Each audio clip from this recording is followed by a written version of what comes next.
Another demo chat, I will buy the games. We'll play the full games for the next 2 days. It gets so lonely here.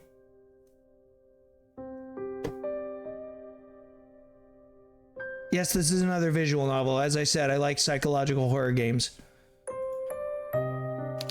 Music's beautiful. You are running through a forest. Let me turn this down. It is late at night and the sky is as black as pitch. There is nothing to light your way save for the moon's milky glow, but its rays cannot reach you, not properly. The trees which surround you, jutting out of the earth like eerie monuments to a foreign god, are blotting out most of the light. You cannot see where you are going, even if you had commenced your flight at a more sensible hour.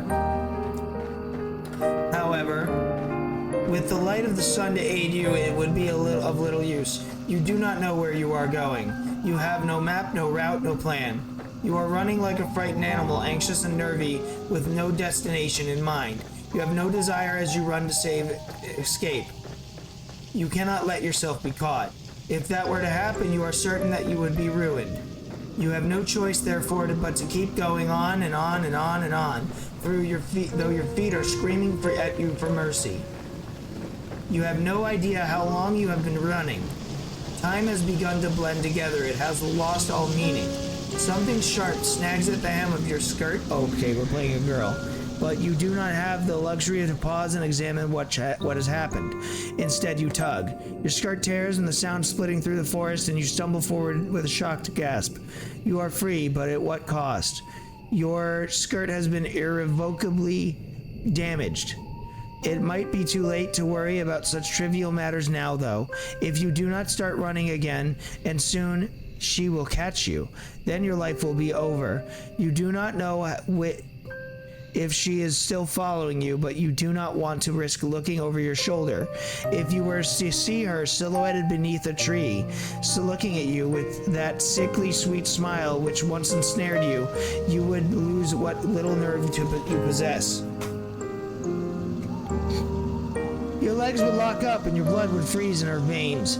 Then you would crumple. You would fall, but you would not hit the ground. Okay, these are a lot of metaphors. She would be there to catch you.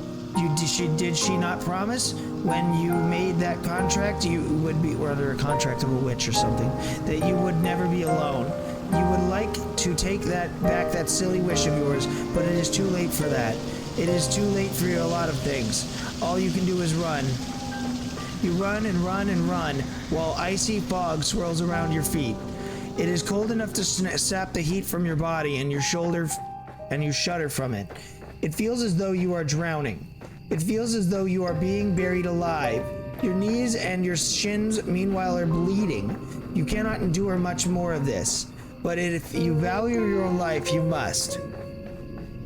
You run and you run and you run until at long last you reach a fork in the road.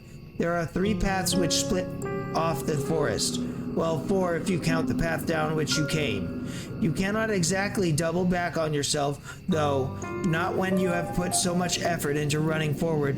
You can only press. The 3 paths are signposted, which is something of a strange sight given you are so deep in the forest.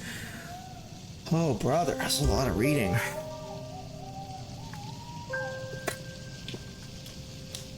Dark though it might be, you have grown accustomed to the shadows. You can just pick about the writing on this old dilapidated signpost, curved and slanted though it is. Your fate, if you will forgive me for sounding cliche, is in your hands. Now I wonder, which path will you take?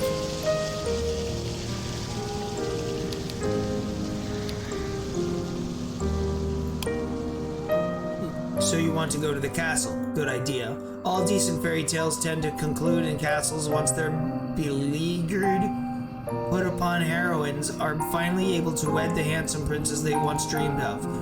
No, I just like castles. Why bother trying your luck with the shore, which may very well be deserted, or the village, which will be full of dirty barefoot peasants?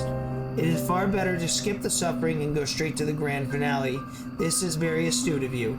I did not realize you had it in you to be so mercenary? can only wonder what you will uncover during your moonlight meanderings. The night is far from over, and your adventures are only just beginning. I hope that you have brushed up on your curtsies. They might come in handy when one is interacting with a sovereign. Royals can be temperamental after all. If you fail to treat them with the prerequisite amount of respect, you might come to regret it. You follow the path which leads to the castle, supporting yourself on weary, aching legs, which feel ready at a moment's notice to detach from your hips. You are little more than a wisp of a girl, but you have been running for so long, very long, and your feet are very numb. You feel like a great lumbering thing, clumsy and ungainly. The soles of your feet are screaming at you. You need to lie down, and quickly. You only hope as you continue to run that you will find a spare room available for you in the castle.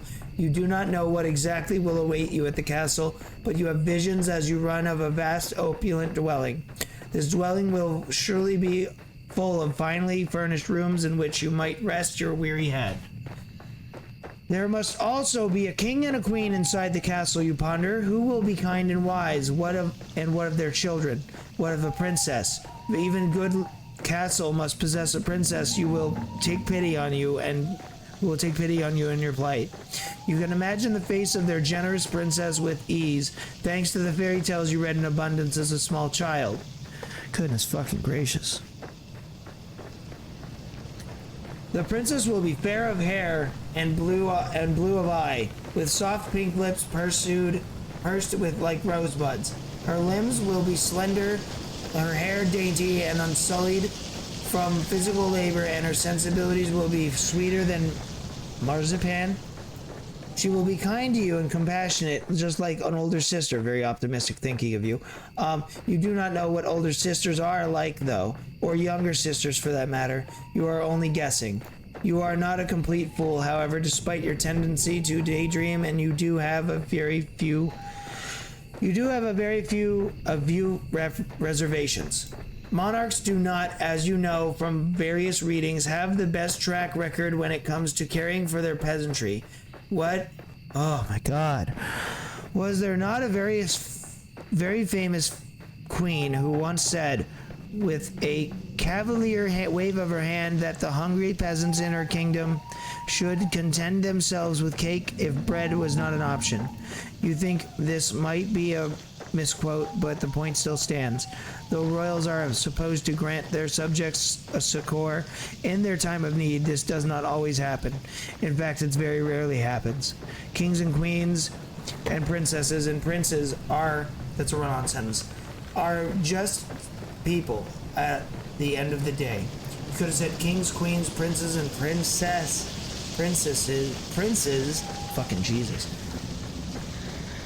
They are subject to the same caprices that all humans are. They can also be careless, selfish, and inconsiderate. There's no guarantee that this mythical princess of your imagination will help you.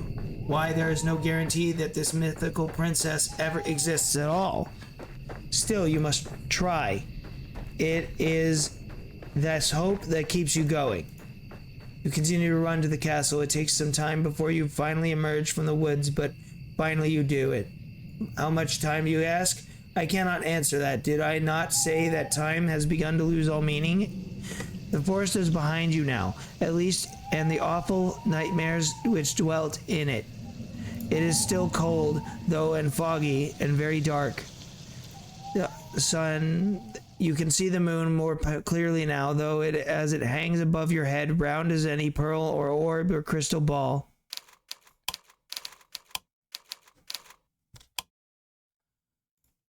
The moonlight shines down upon the castle, which looms in front of a cliffside. You like a cliffside. The stone edifice of the building is imposing, and it drowns you in shadows darker than the depths of the deepest ocean. The castle is not at all dark, though not like the night sky above it. When you crane your head, you can see that there are lights flickering within the narrow, slitted windows. It would appear that somebody is home. The king and the queen, perhaps. What of their servants? What, perhaps more pressingly, of their guards? You half expect as you stand there that armored knights will accost you for daring to approach the castle of king and queen, and so and so. Do you not know your place, foolish peasant girl with the dirty skirt? Begone with you. You are not, of course, a peasant. Your family is a wealthy one, or rather, they were, before your father made a series of poor financial decisions, like I do. You do not look like a young lady right now, though with your dirty face and dirty skirt, which is torn at the hem. If any guards were to take you for a vagrant, it would not be surprising.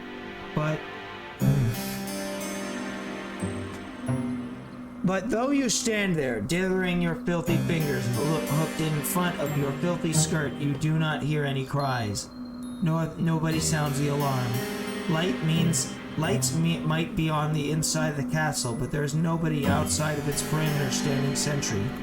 There is nobody to impede your entry, and the elaborate iron gates which are set into the vast stone walls about the castle's exterior are open, just a crack. It would be a trivial matter to slip inside. There is nobody to stop you. Why are you trembling now, you silly thing? You have come so very far. It would be an act of foolishness to turn around now. Go on, go.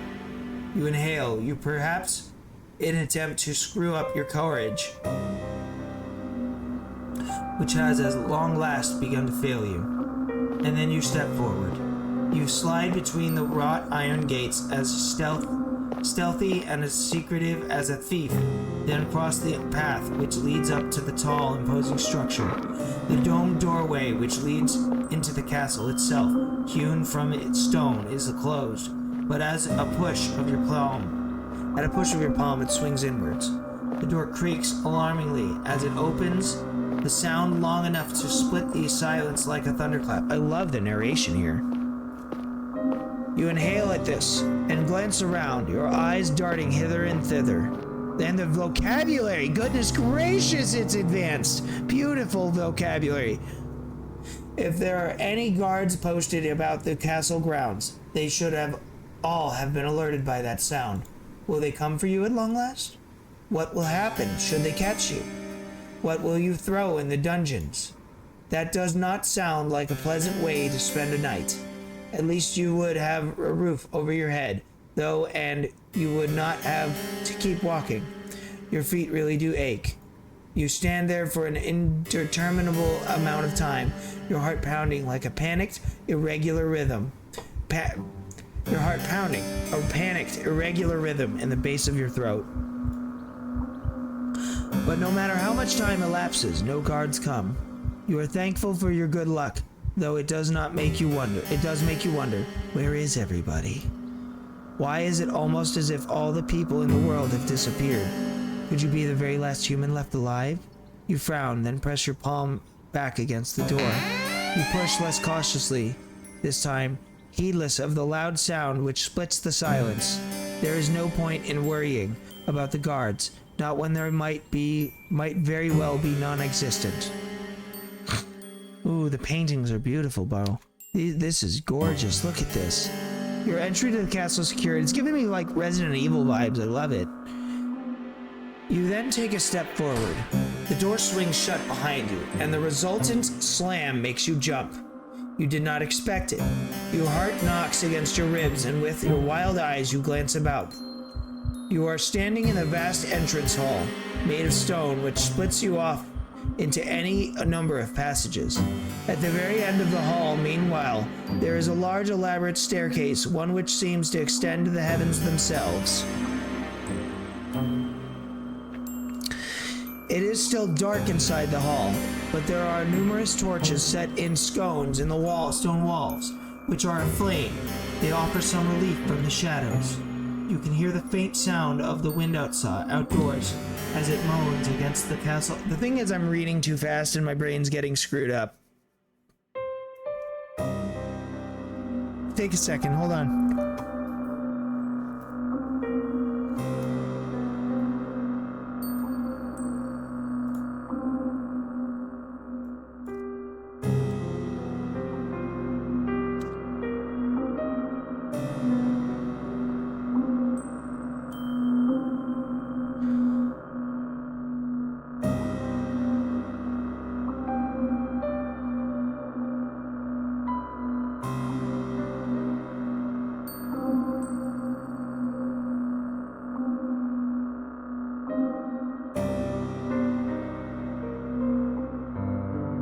texting people. Hold on, guys.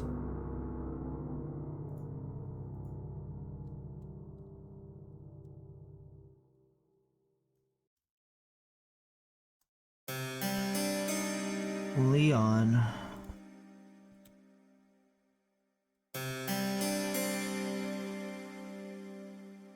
Just chill, listen to the music, it's very nice. I'm sorry, I'm sending out invites to my stream.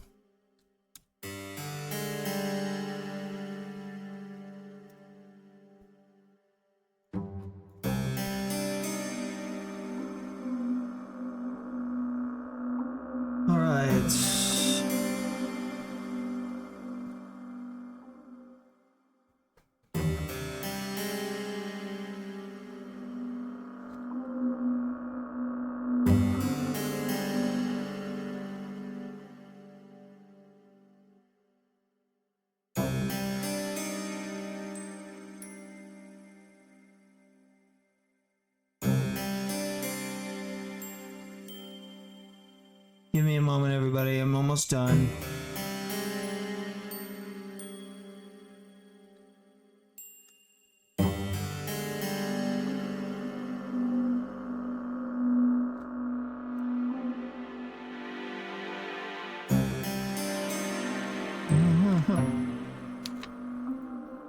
You hear? Hold on, I'm getting more messages.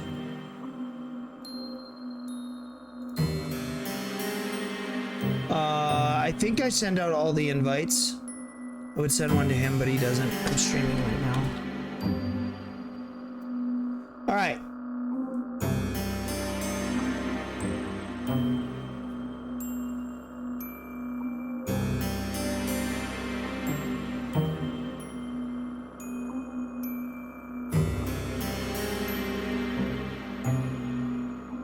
You can hear the faint sound of the wind outdoors as it moans against the castle's impervious walls, but you cannot hear any footsteps. You cannot hear any voices. You cannot, more importantly, hear any people. Maybe the castle is empty. If this is the case, though, then who lit these torches? It is a curious conundrum. The vocabulary here is beautiful. I'm loving this game right now. You muster up what remains of your courage, then cry out, addressing the empty hall in timorous voice, which fails to properly fill up the space. Hello, you say, your eyes wide. Is anybody there? Your voice echoes through the vast empty hall, but it is met. Hold on, let me turn on my lights. It might set the tone a little better.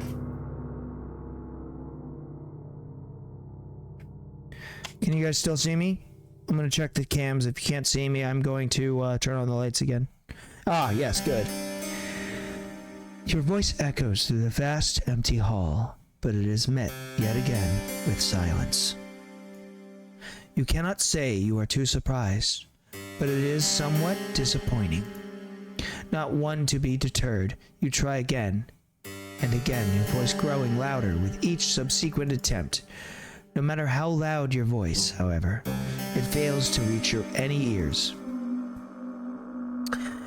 If anybody is here, they do not seem to be particularly sociable. That, or perhaps they simply cannot hear you. Could they be in another room? Yes, that must be it. You will... I want it to be full screen, but it won't. You will never find that pretty fairy tale princess of your imagination if you stand idle, you know. It is time to get to work. Put those legs of yours to good use. Not knowing what else to do, is there anything else you can do? You begin to explore. You examine the room first on the ground floor of the castle, which are of similar scale to the impressive entrance hall, large and richly furnished, but utterly unoccupied. After some time of aimless meandering, encountering nobody save the ghosts of an aeons past, memorialized on portraits upon the walls, you muster the courage to ascend to the second floor. This floor, too, you examine, wandering through a seemingly endless series of hallways until, at long last, you find a door which is ajar. From between the crack in the door and the jamb, you can see flickering light, irregular, yes, but it is light nonetheless. Could it be from a fireplace? That would suggest, then, that this room is occupied, unlike all the others. Perhaps the kindly princess you dreamed of will be awaiting you in this room. It is with a trembling hand. Hey, who we got? New follower, Kitty XD. Welcome to the Devil's Den. You just signed a contract. You're here for life. I'm kidding. Welcome to the Devil's Den, chat. Where things through, huh? Yes, we're playing a indie horror game called It Gets So Lonely Here. We're playing a girl running away from, I can only assume, a witch who has us under a contract. And we stumbled into a castle. Don't make me regret the follow is insane. Where was I? It is with a trembling hand that you press your palm against the door. You push it. Ooh, look at this artwork, dude. This is beautiful. It looks like it was painted. It's so nice. Then you step inside the bedchamber, which unveils itself to you. Shyly, you stand on the threshold of the chamber, much of your courage extinguished, and gasp. The bedroom itself is gorgeous. It is a chamber so luxuriant, not even the shadows can obscure the fine craft of the furniture within it, nor the rich patterns of the walls. It is the girl inhabiting the chamber, however, who truly takes your breath away.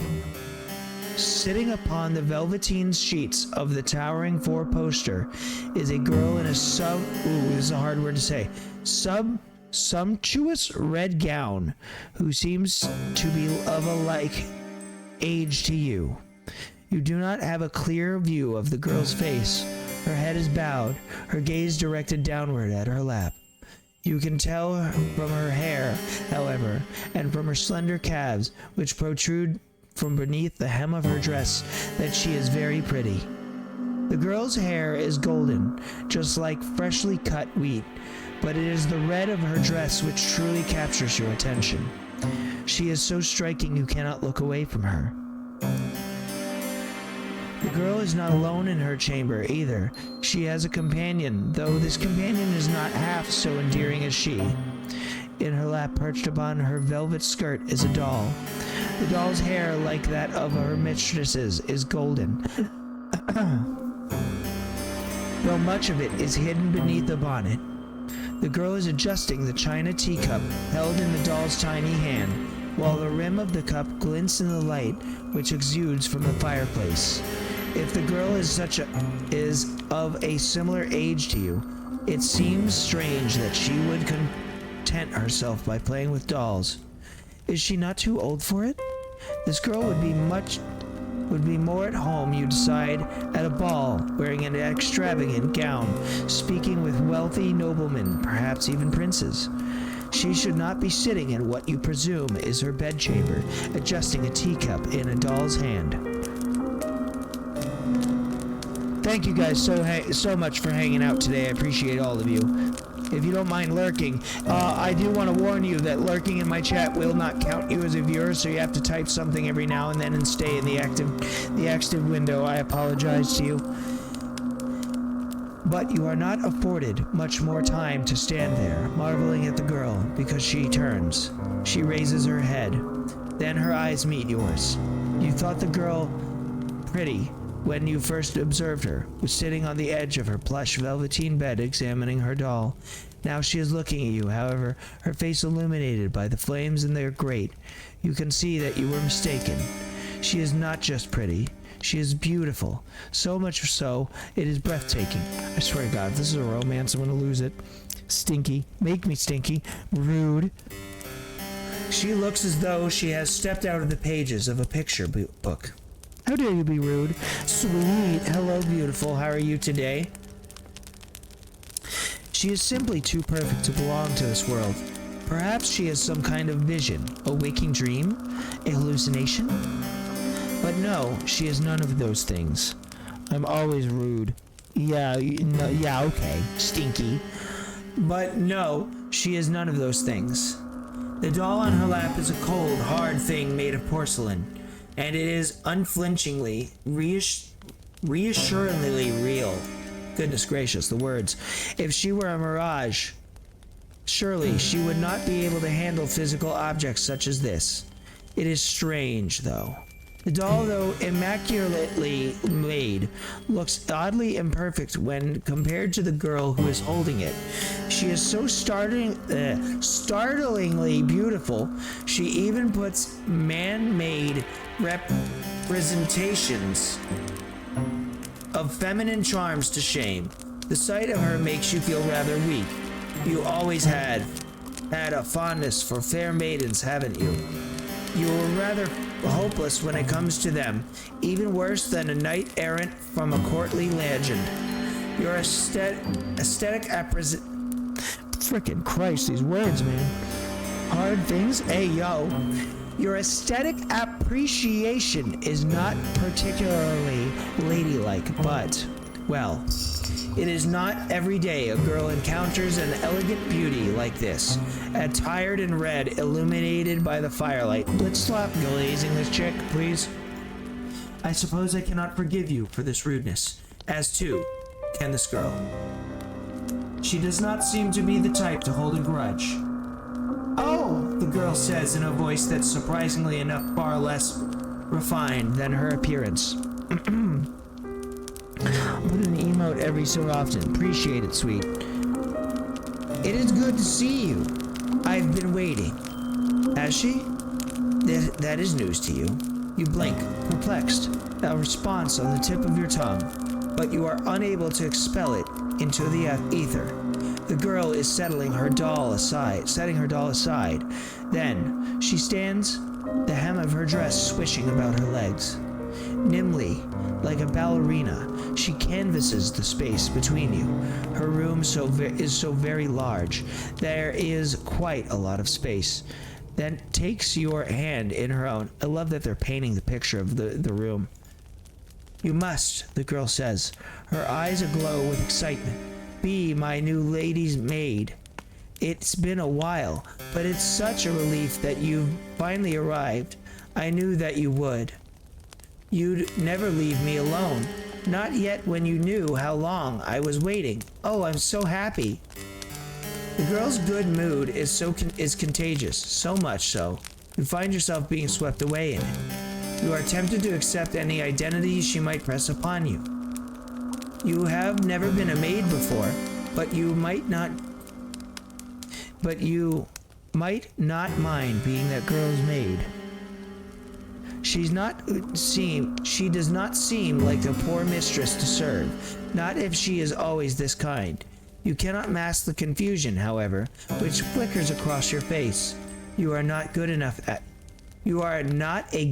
actress, and in any case, this is all happening too quickly. Why, you barely know this girl. Why is she being so familiar? It is with blank, bovine eyes that you examine the girl. Your befuddlement is pronounced enough that even the girl, despite her good mood, notices it. She frowns. Then, she says, her fingers sliding away from your own. Or am I mistaken? Are you not my new lady's maid after all? The disappointment in the girl's face is abundant. So much so, your heart clenches. You do not know her. She is still a stranger, but you are stuck all of a sudden with the intense desire to appease her. You do not want to let her down. The thought is devastating. You were not aware, you tell her, that you are applied to her maid, but if that is what she wills you, you would not be opposed to it. You pray that she forgives you, though for your discombobulation, You come from a distant country, and you have traveled for many miles. You know not where you are, and you do not know who she is. So much confusion around this. My head is hurting. What? You don't know who I am? It is regrettable, you tell her, but no, you do not know her. Though that is not your fault. Why, you have spent such a long time running, you hardly even know yourself. Ah, so you are a fugitive then, from another country, I see. I won't pry into your past then, if you'd rather forget about it. I don't mind sharing my past with you, though. Everybody in this country knows... You guys can't see my taskbar, can you? Everybody in this country knows who I am, after all. Or, at least they should. Now, this is quite the impressive boast. If it were to come from the lips of another, you would find it unpleasantly arrogant. Sorry, I don't know who's narrating her when she's talking. You do not think, however, that this girl is trying to show off. You get the feeling instead that she is merely telling the truth. If you don't have the pleasure of knowing me, then allow me to do the honors. My father and my mother were the king and queen of this realm, and if I am its princess, and I am its princess.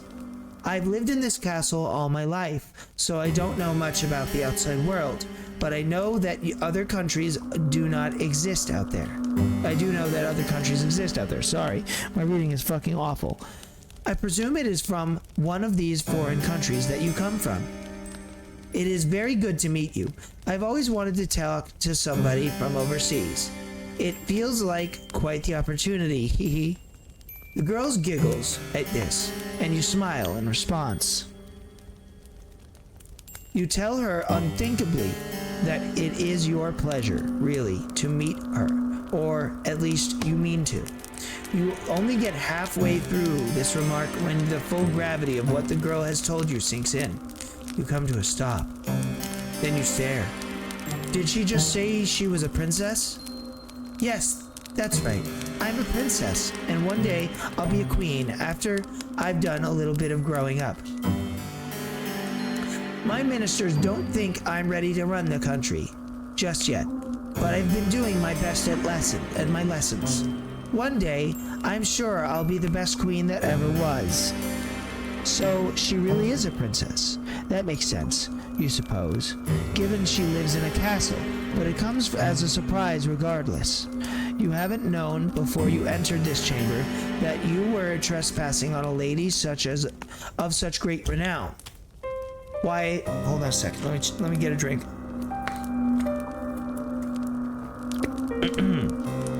Why, if she willed it, she could have you executed for your carelessness. An ugly red flush creeps up your face, a flush which is far more lurid than the princess's dress. As you look to your feet, bashfully you stammer out a new address, that you are very sorry for intruding upon her, and you hope that she can forgive you. Oh, it's all right. Think nothing of it. I don't mind, really. We all make mistakes, and anyways. Anyway, you weren't to know. You said you were from around here. You nod your head in silent affirmation. It isn't a complete lie. You really are not from this country. You are not from this world at all.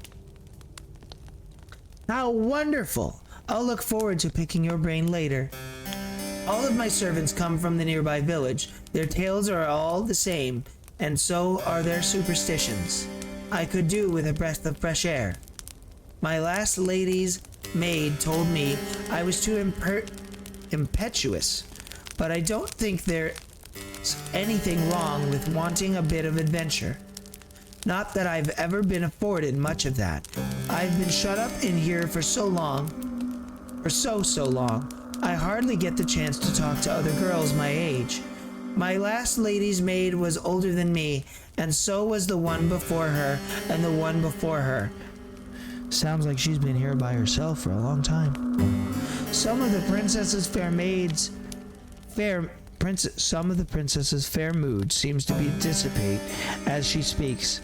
seems to dissipate as she speaks, her expression turning by degrees into some other... I'm sorry, I don't know why I'm having trouble reading. Into something rather more pensive. But I haven't seen any of my old ladies' maids in a while, or any of the other servants for that matter. They've all disappeared. Now that is quite curious. How could a whole household full of servants simply disappear? That I don't know. This castle was full of servants once. My lady's maids, and my undermaids, and my scullery maids, and my housekeeper, and my cooks, and a large retinue of retainers.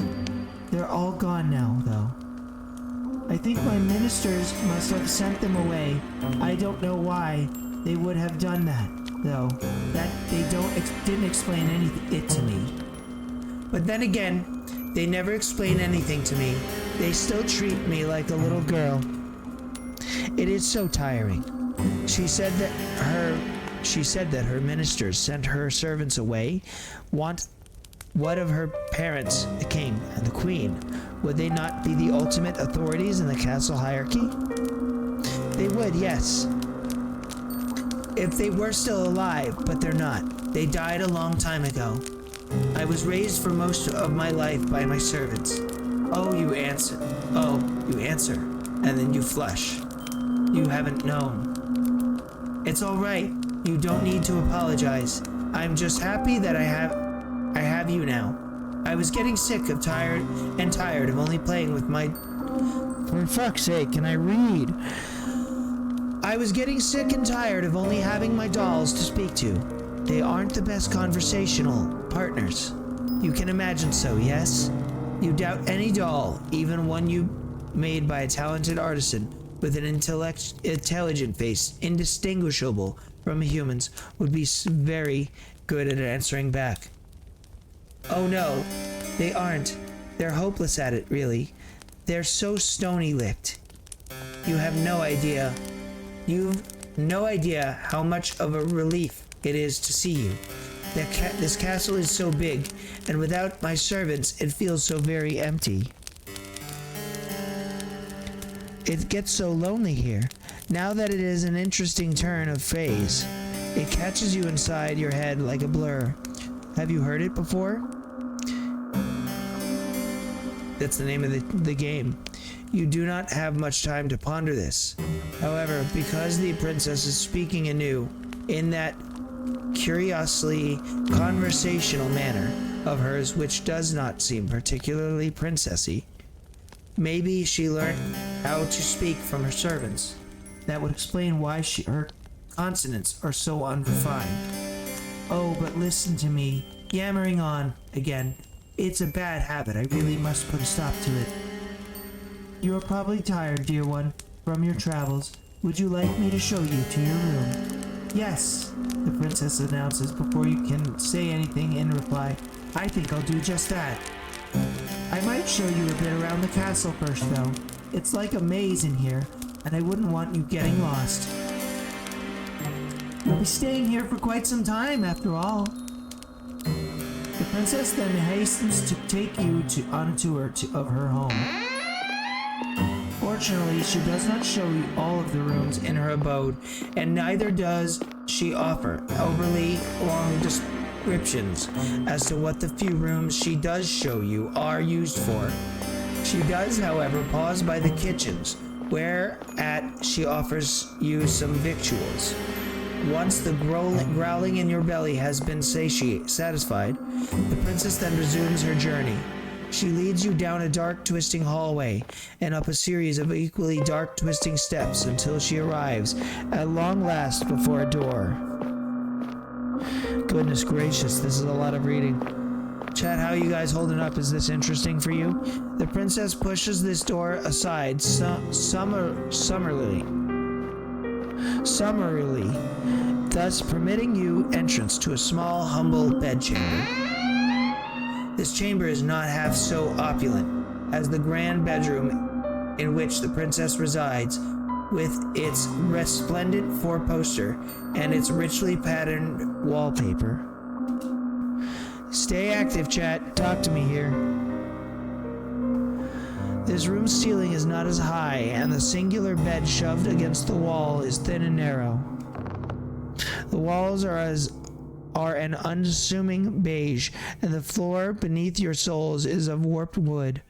There is a malodorous scent, too, which hangs in the air, one of disuse and general decay. You get the feeling that nobody has slept in this room for quite some time. That might explain why it feels so very cold in here. Though, if the princess's tour of her castle has taught you anything, it is that it is cold in every room in her abode. Now we are, final stop of our tour.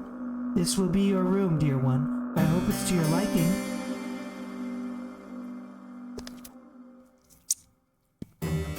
The princess, despite her exalted status, looks somewhat uneasy as she observes you in her eyes upturned like those of a loyal dog's. Is she concerned about your reaction to this room? Perhaps she is afraid that you will turn your nose up at her kindness. For a princess, she is awfully eager to please. This unexpected contrast between the princess's lofty title and her ingratiating attitude makes you smile. The room is rather scanty, yes, when it comes to its contents, but it is more than passable. It has a roof, 4 walls, and though it is cold, you fancy you will feel warmer once you have slipped beneath the bed sheets. The room is not quite so fancy, so your dormitory at the conservatoire, and neither it is so large, but it does have one glaring improvement over your previous lodgings. You will not be expected to share it with anybody else. There is only one bed in this room, and this bed belong to you. You think that the peace and the quiet will do you a world of good. You tell the princess as much, and she smiles. That's good. I was worried you wouldn't like it. Hee. I know it isn't much to look at, but it's one of the nicest servants' rooms we have in the castle. Most of the maids sleep beneath the floor in this teeny tiny room, which is all cramped. Then there's 10 beds up there. They're so close together, there's barely any room to pass between them. I thought it was perfectly ghastly when I saw it the last time I went up there. Not that I was supposed to be up there. It was a rainy day, and I couldn't go outdoors, so I was doing a bit of exploring. It's a very cloudy day today. It's very ugly. I thought I would stream. It seemed like the perfect time. If the housekeeper had known I'd been skulking around, I don't think she would have been best pleased. Well, in any case, nobody sleeps up there anymore. The scullery maids are all gone now.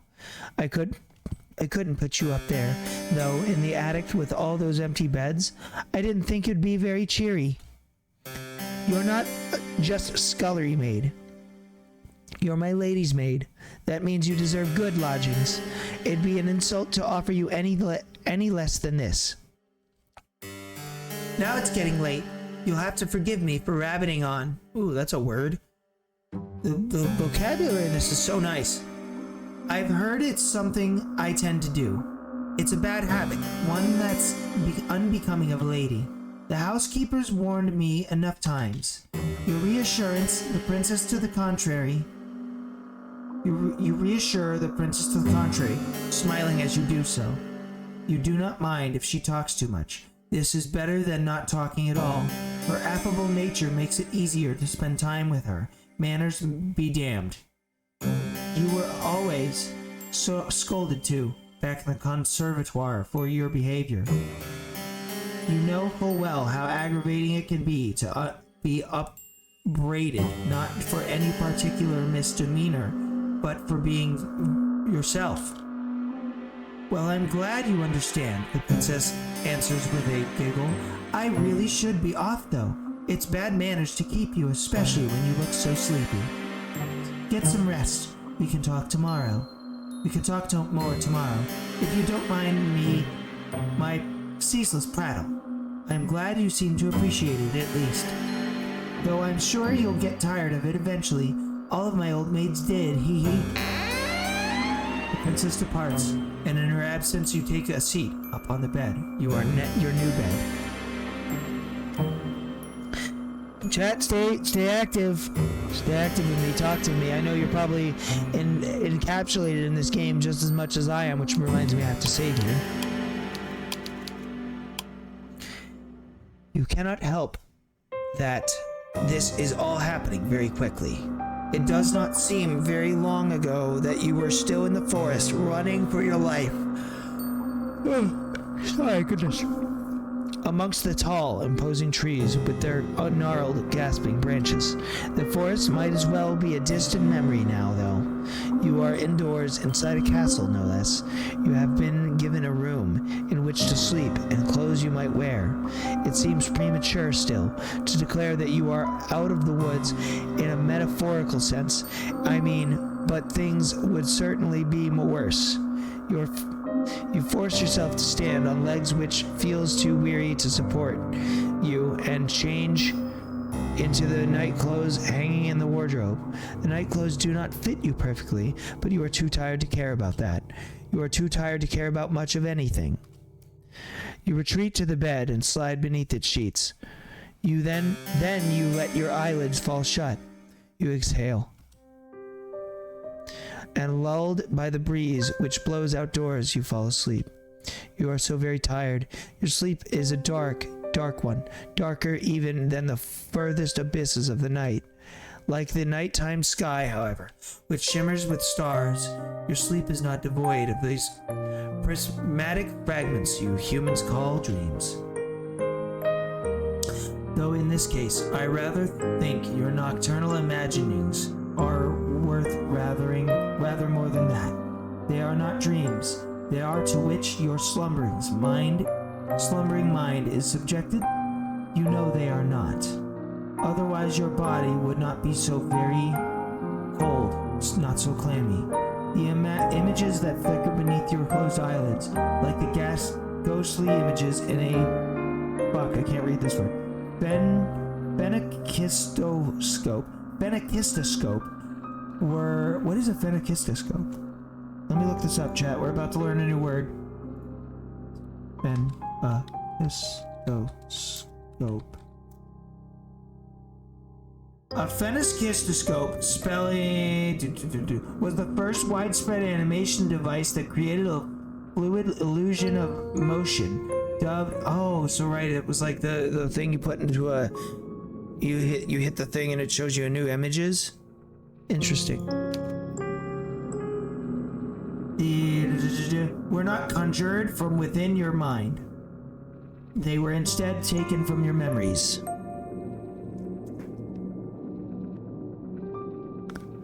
They were instead taken from your memories. You are not merely dreaming, you are remembering. You are remembering the girls who slept in your dormitory and how they always hastened to use the shower first, so you were last for breakfast. You remember how, when you finally did arrive at the dining hall, the most desirable morsels had already been snaffled up by the girls who got there earlier. You struggle, too, to find a seat once you finally get your hands on some food, but nobody ever wanted to sit with you. The other girls all acted like you were a leper, save for when they wanted favors. That was my reading, I apologize. They never asked for these favors, mind you, for why would they? To them, your father's prestige did not matter. They were all wealthy ladies, too, many of them wealthier than you. When everybody has the airs and graces of a princess, how is it anybody supposed to stand out? You stood out the least in your class, perhaps because you were one of the smallest, the frailest, the sickliest, who always came down with colds in the winter. Your poor health did not stop the other girls from treating you as a servant, though, when they remembered that you existed, of course. It was your lot in life, as you dealt within the stone walls of the conservatoire, to carry school bags across the field like a pack mule. Then come the evenings, the girls in your dormitory had you sewing on missing buttons and ironing out the creases and wrinkles in their uniforms. If there was an odd job that needed performing, you would always be asked. But these girls did not ask you. That would have been too civilized. They ordered you instead, and as they ordered you, they laughed at you. They laughed and they laughed and they laughed. The laughter hurt, but it hurt considerably less than the kicks did, and the slaps, and the pinches. Once, during an embroidery lesson, one of your classmates had an accident with her sewing scissors. She stumbled, or at least she pretended to, and before you knew it, the silvery blades of those scissors were embedding in your left palm. This happened quite some time ago, when you were even littler than you are now, but you can still remember it. It hurt a lot. The scissors were sharp, and they perforated your skin, not all the way down to the bone, but enough to bleed. Your wound bled bright red, like strawberry jam all over your embroidery. Then when your professor saw it, she shrieked. Her face turned as pale as we, and she looked for a moment as though she might faint, though you were the one who was in pain. Your professor looked at your face. She could not bear to look at your hand, and then demanded to know why you could not be more careful. The gall! The nerve! Her tone had been an accusatory one, almost as if you had stabbed yourself in the hand with your scissors to goad her. The pain in your hand hurt, but the giggles of your persecutors hurt all the more. They never were punished for that. Perhaps your professor did not care enough to punish them. Perhaps she, like everybody else, thought it was all your fault. The wound, when all was said and done, was not too deep. You did not even need any stitches. It healed well enough in time, on its own, though it still left a scar, a white raised thing, like a crescent moon. You still have that scar. You do not know how much blood you lost. It seemed like a lot back in the classroom. You could not smell it in the very air, sharp as iron, but it could not have been that much evidently. If your wound had been more serious, perhaps your professor might have cared. Perhaps your classmates, too, would have felt some modicum of guilt over what they did. But this seems very unlikely. You know that your blood means nothing to your classmates. Why should it? If you meant next to nothing, then the blood in your veins was, if such a thing is possible, even more inconsequential. You feel disoriented when you wake. At long last, the rising of the sun. You do not remember what you dreamt, but you do not think that your dreams were of a particularly pleasant nature. If they were, your heart would not be hammering so. Ill at ease, you glance around. You are lying in a narrow bed in an unremarkable room, one with dull beige walls and a warped wooden floor. Where exactly are you? This does not look like your dormitory in the conservatoire, nor unless it has shrunk threefold overnight. Your brow furrows as you attempt to recall the events of the night prior, until with a gasp it all clicks into place. You remember now. You were running through the woods trying to escape from... You shudder. You haven't mentioned who you're running from, and that's interesting. I like the mystery. You do not want to think of it. You do not want to think of what it was you were trying to escape from. You presume that you must have given your hunter the slip, though, because you are still in one piece, awake and alert enough to face the dawnings of a new morning. You still have all of your limbs, and your facial features appear to be in the correct configuration. That is more than enough to be getting along with. You look to the foot of your bed and then blink, bemused at your discovery. You can see lying upon the sheets a garment, two garments actually, of black and white, folded into a neat white square. What could that be? A maid's outfit? If so, it would not be too surprising. You can now recall your visit with the princess the night prior. and her assertions that you must be her lady's maid. Well, if that is the role she wants you to assume, you have no qualms with it. It is far preferable to the other role you played last night, that of a startled quarry, running from its pursuer. You press your fingers against the humble maid's attire.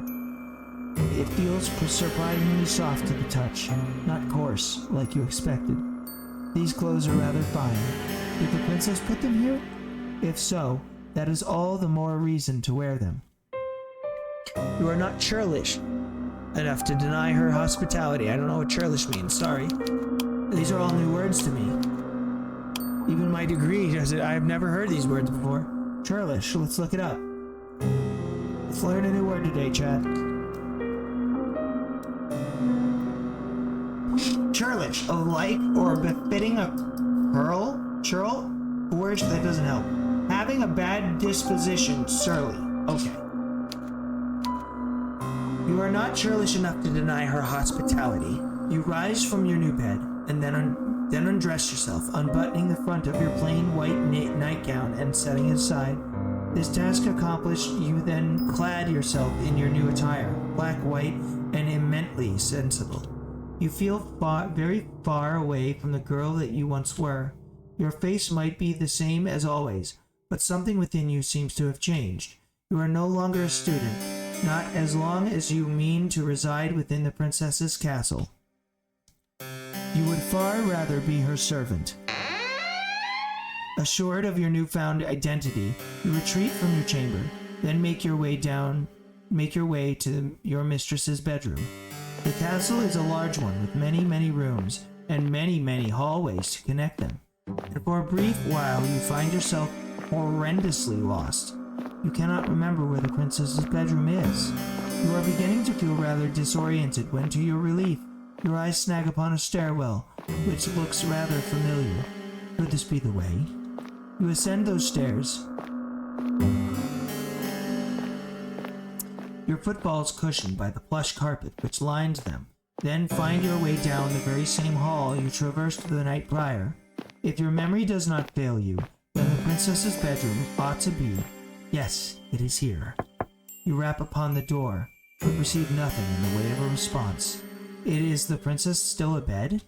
You wonder briefly whether you oughtn't wait until she has risen of her own accord.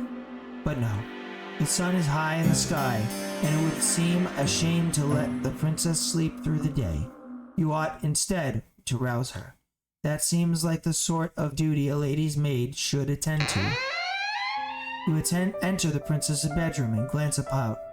Her room looks much the same as you remember it from the night prior, though the ceiling seems even higher when viewed in the wan morning sunlight. You can see now that there are fewer shadows to impede your view, how very opulent your young mistress's abode is. Her armoire is large and imposing as is the grate in which you will be expected to keep a fire lit during the nights. The princess herself, meanwhile, is curled on her side beneath the sheets, looking rather less grandiose, than her title would suggest. She is attired in a nightgown adorned with frills, and her hair split across her pillow like spilled gold.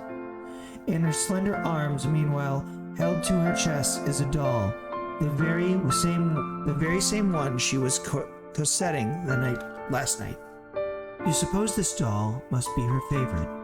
Idly, you wonder what the doll's name is, though you do not suppose it matters all that much. It is time to wake your mistress. You call out to the princess, but she is largely unresponsive. Her eyelashes still sewn tightly shut, and her lips pursed in slumber. You purse your lips too, and sigh. Well, nobody ever said your job would be easy. Once again, you call to the princess, and this time she replies. The response is not a favorable one, however. She sighs, then turns away from you, her doll clutched to her chest. Just give me a little longer. I need water, guys.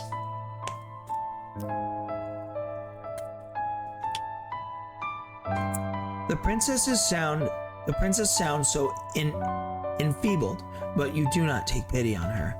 If you haven't learned anything from the conservatoire, save for knowledge pertaining to the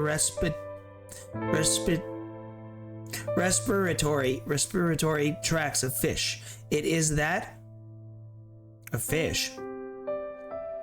It is that one must be cruel to be kind.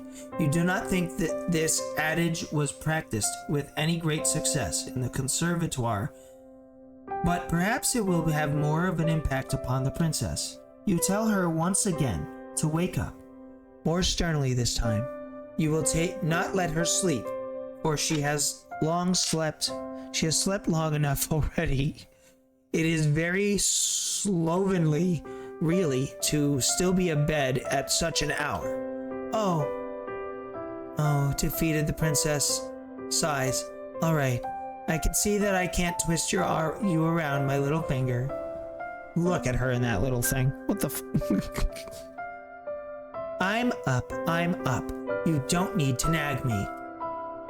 Once you have roused the princess from her bed, you have put her doll to one side. You set upon her toilet. You aid the princess in brushing her hair, a chore to which she submits willingly, like a cat might allow its fur to be brushed.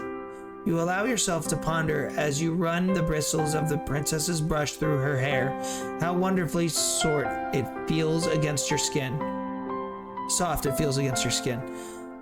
But a curious query from the princess, "Are you all right, dear one?" brings you back to your sense. You were rather lost in thought here. Look lively now. You wouldn't want the princess to catch a wind of your salacious thoughts, would you? I thought that you had learnt your lesson about that already. Suitably chastened, you've finished with the princess's hair. I'm going cross-eyed here, I'm sorry. A new follow! Leon isn't good at games. Thank you for the follow. Welcome to the Devil's Den. You have signed a contract. Welcome to the Devil's Den, friend. Give me a moment. I'm going cross-eyed. I need to take a second. Suitably chastened, you finish with the princess's hair, then set the brush aside. Now that the princess's tresses have been taken care of, you must start on her attire. The princess remains seated upon the edge of her bed, looking up at you askance. Goodness, this language. Let me learn this word, chat. Askance. Meaning. I have infiltrated your stream, devils. What's up, Leon? With suspicion or disapproval. I'm learning new words, chat. You are too. Welcome to me having a degree in English. She does not ask you to avert your eyes, and nor does she make any motion of my goodness, I'm having trouble reading. I apologize. Motion of divesting herself of her nightgown. It really does seem as though she expects you to undertake this task on your own. Is that all right? All right, Leon, let me catch you up to speed. Yes, I have an English degree. I have a degree in English for writing. Creative writing, minor. English major. I have an associate's in arts degree. But let me catch you up to speed. We're playing a girl running away from some unknown pursuer who has signed us into some contract or something. We have stumbled into a castle and now have become the maid to a princess. Wowza, smart fella and fart smella, wow. You asked the princess as much. You would not wise to impinge upon her modesty, but she only laughs. Yes, that's all right. It's what you're supposed to do if you're to be my lady's maid. I'm used to being dressed and undressed. I'm not a bit squeamish about it.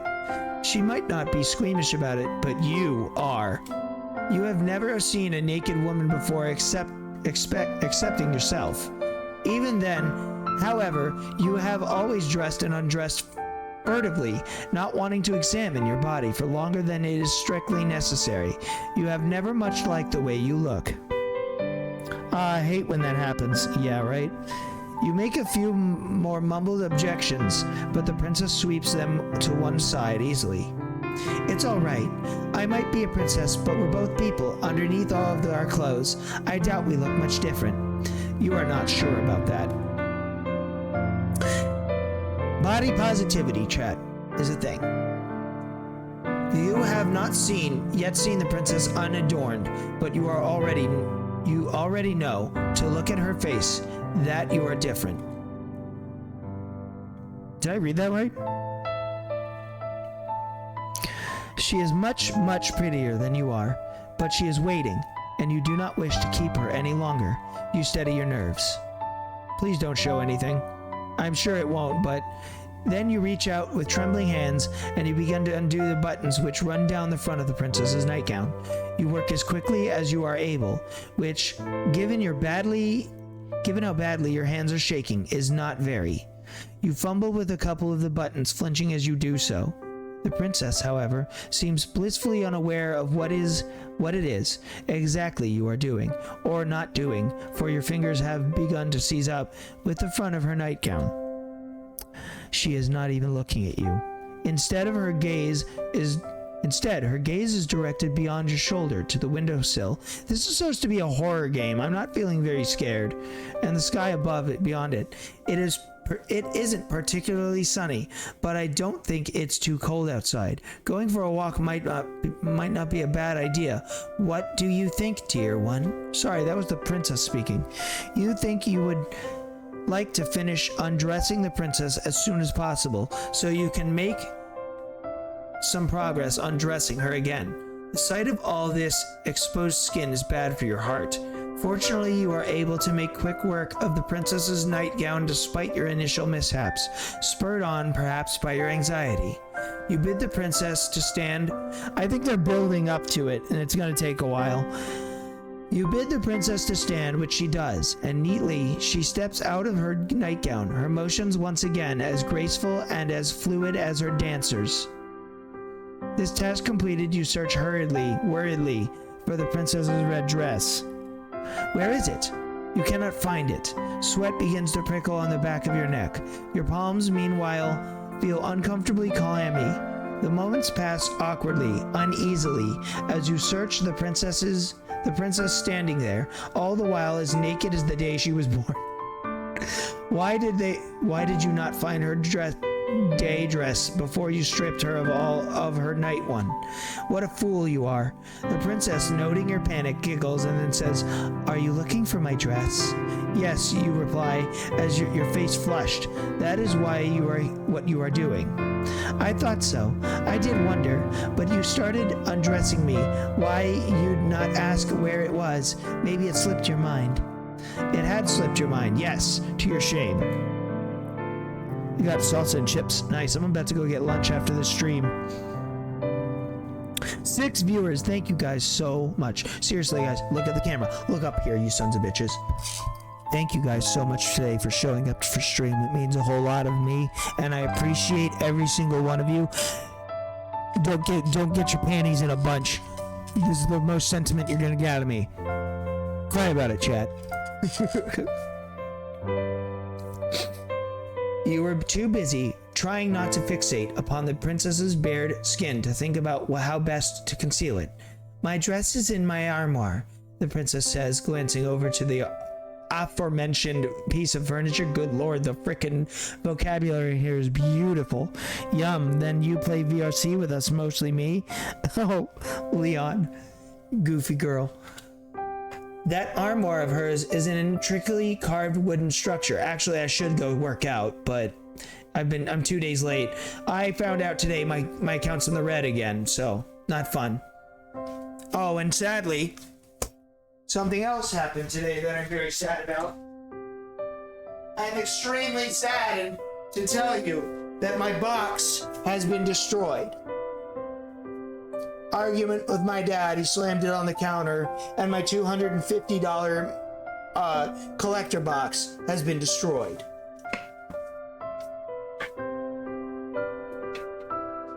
Although the contents of the box are safe, The contents of the box are safe. I am deeply saddened that that box was destroyed. I know my dad's like, it's just a box, but dude, I paid $250 for that thing, and you just ruined it. I'm saddened about it. That armoire of hers is an intricately carved wooden structure, large enough, or so you estimate, to fit inside. By the way, the music is gorgeous, like Victorian era beautiful. I love the artwork. So far, the story is interesting enough for me to continue on. This is a wonderful piece of game. I love this. Or so you estimate to fit inside it enough dresses to attire a whole ballroom's worth of princesses. I'd like to wear the red one. It's my favorite. Would you be a dear and fetch it for me? I don't want to rush you, but it is rather cold in here, especially when I'm still naked. She raises a good point. You turn away from the princess and make your way to her armoire. Once there, you open its wooden doors and peruse the clothes hanging within. It is just as you expected. Inside the wardrobe lies numerous dresses, all of them finely sewn and decorated with no shortage of ribbons, lace, and iridescent pearls. You find the princess's red dress soon enough, then hurry to her side. With your spoils in hand, you hurry to dress her, concealing once again the princess's pale skin beneath layers upon layers of red soft velvet. She is easier to look at now, you think, with her skin concealed. That might have been the most nerve-wracking task you have ever had to accomplish, even more so than your perilous escape through the foggy forest. Why, it seems a small miracle you can still remember how to breathe. Yeah, it is a pleasant game. Like, I love the artwork, the music's nice, the vocabulary's great, the story's going pretty well. I'm wondering when they're gonna scare the ever-loving fuck out of me. Ah, that's much better. Thank you, dear one, for your help. You've not been here for a full day, but I already wonder what I'd do without you. Am I getting paid for this job? Shyly, you assure the princess that you did nothing, really, nothing beyond your job. You did not do anything incredible, and in any case, being complimented by somebody so pretty is embarrassing. Stop glazing her, damn it. Stop. Aw, don't be like that. I want to compliment you. Why shouldn't I, when you've been so helpful? It'd be rude not to, and anyway, I think you're very pretty too. Oh my. Your face flushes from this, more deeply than ever before. You ought to count yourself lucky, really, with what all of this excessive blushing, and that the princess does not seem to possess any vampiristic tendencies. You are making yourself quite the easy target. I would say she's a vampire, but vampires aren't awake during the day. Now the princess declares, why don't we go for a walk? It's a nice enough day, and I get so very bored of being cooped up inside. You can't think of any particular objections to raise to this remark. Goodness, the music is so loud, chat. Hold on. Can I get to the settings?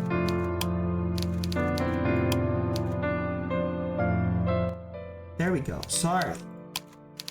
Save here. You can't think of any particular objections to raise to this remark, and you think that the princess might have a point.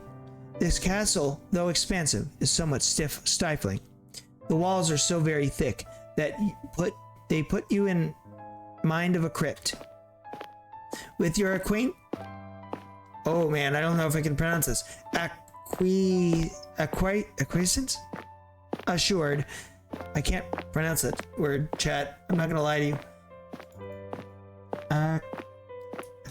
Acquiescence pronunciation. This is acquiescence. Acquiescence. There we go. A silent or passive assent or submission, or a submission with apparent content.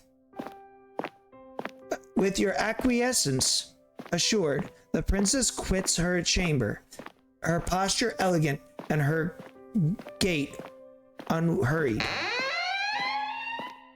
She seems not to walk as she navigates her way through the seemingly endless hallways of her home, but to float like a cloud. The hem of her dress swishes around her legs. Her hair shifts like a shroud. The castle's courtyard, meanwhile, is sadly lacking in comparison to the princess's beauty. Quit glazing her. The courtyard is fenced in by the castle's walls, which look in the stark midday light, tall and imposing, faceless soldiers standing sentinel. Though the sun is out, it is not particularly bright, and neither is it particularly warm. All right. The courtyard itself, meanwhile, is in state of disarray. The flower beds are in shambles. Here's what I'm going to do, chat. There. Now I can read chat without worrying. Without having to, like, look down. I can look over instead. Did I miss anybody's comments? No. The flower beds are in shambles, all overgrown with weeds. It is all rather depressing. The princess's castle might be grand in scale, but the courtyard itself is simple, hemmed in to a claustrophobic degree, like a coffin. The princess, however, seems not to share your dolorous mood. Jesus Lord, another word I don't know. Dolorous.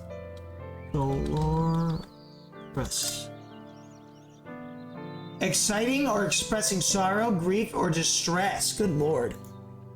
Dolorous mood. She instead looks elated by her newfound surroundings, her smile unwavering. She gambols about like a lamb, flitting hither and thither as she examines the weed-infested flower beds. Her frolicking comes to a cease, however, by a bush. One is full of bright red roses. Oh, how pretty. Do you not think they are gorgeous, dear one? The flowers are not too disappointing, you suppose? Oh, that's beautiful. Chat, can we sit here for a second? That's beautiful. The artwork here is just gorgeous. It almost looks like it was painted. I need to know if it was, because if it was, oh my gosh. So much time probably went into this game, dude.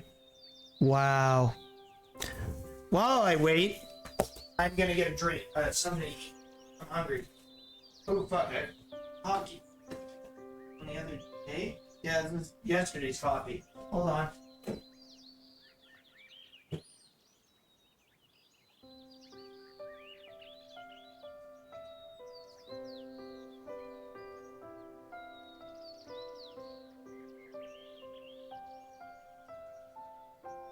I would love to make coffee right now, but I can't.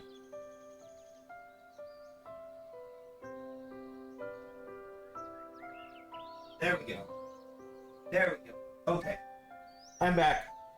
What did I miss? Anything? No? Okay. They make for a fine spectacle. In fact, a welcome splash of color when contrasted with the dullness and the drabness which permeates the rest of the courtyard. Though the other flowers in their beds are wilted things, it is not so for these roses. They are a rich, bright red, which, just like blood, their heads so full they seem almost to droop beneath the weight of their own engorged petals. They are pretty in a sense, but there is nothing unsettling about them too. There is something unsettling about them too, something that is almost obscene. How did these roses become so very red? What has been sustaining them? Could it be possible that these roses have been draining the life from the other flowers which are struggling to grow within the garden? Here's my theory. I have a theory. These roses are the lives of all the other maids that were in the castle. It's my theory. Give me a moment. Give me a moment.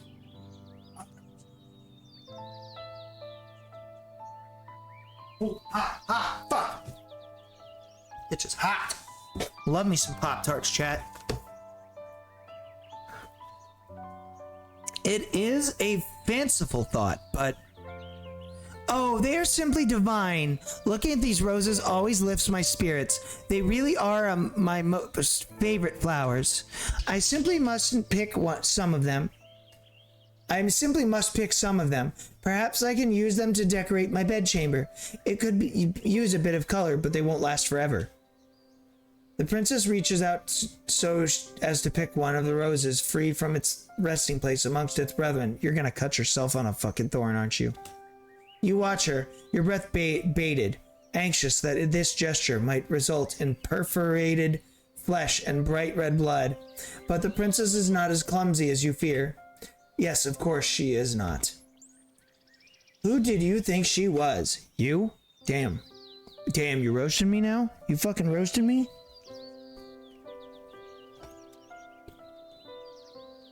Rather than worry about other people, you would be better served if you worried a bit more about yourself.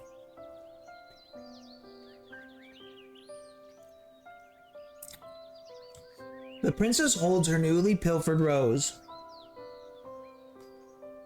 to her nose and inhales, her eyelids falling shut as the flower's sweet scent washes over her. A few moments of silence pass. Then the princess begins to toy with the petals which adorn the flower's crown. Now let me see. I wonder what fate has in store for me. She loved me. She loves me. Oh, she's doing this. She loves me not. The princess plucks a petal from the flower's overburdened head. She loves me not. The princess continues with this childish incantation, all the while stripping her rose slowly and methodically of its petals. These petals flutter about the princess like bloody snow. The princess's voice, meanwhile, echoes throughout the courtyard, even more melodic than the strains of a pianola. What is a pianola? Pianola? Fucking damn, I can't even say it.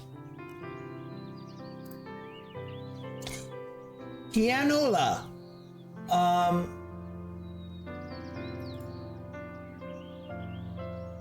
Oh, wow. Wow, that is a fucking old ass device. Chat. Wow. The word pianola is not a term applicable to a piano players in general, but the specific name of the instrument manufactured and sold by the Aeolian Company, Aeolian Hall, 362 Fifth Avenue, and is recognized. It's like a 60s freaking instrument, bro.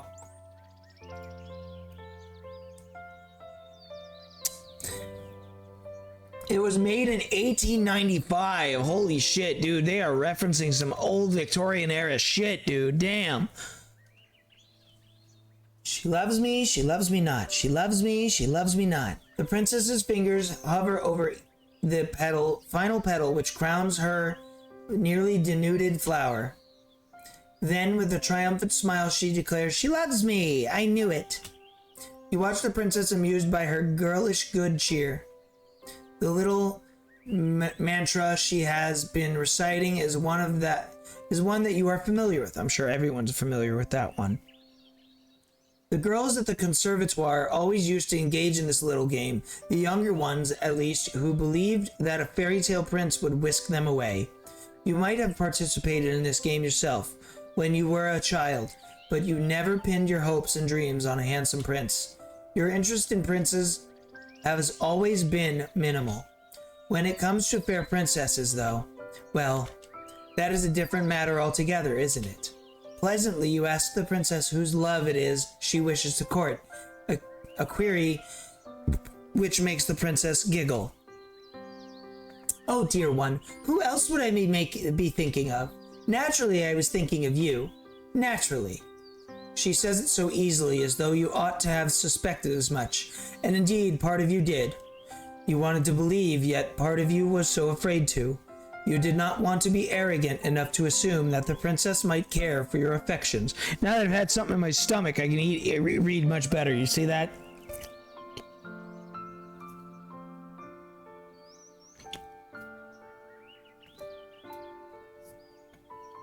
Huh? Hold on.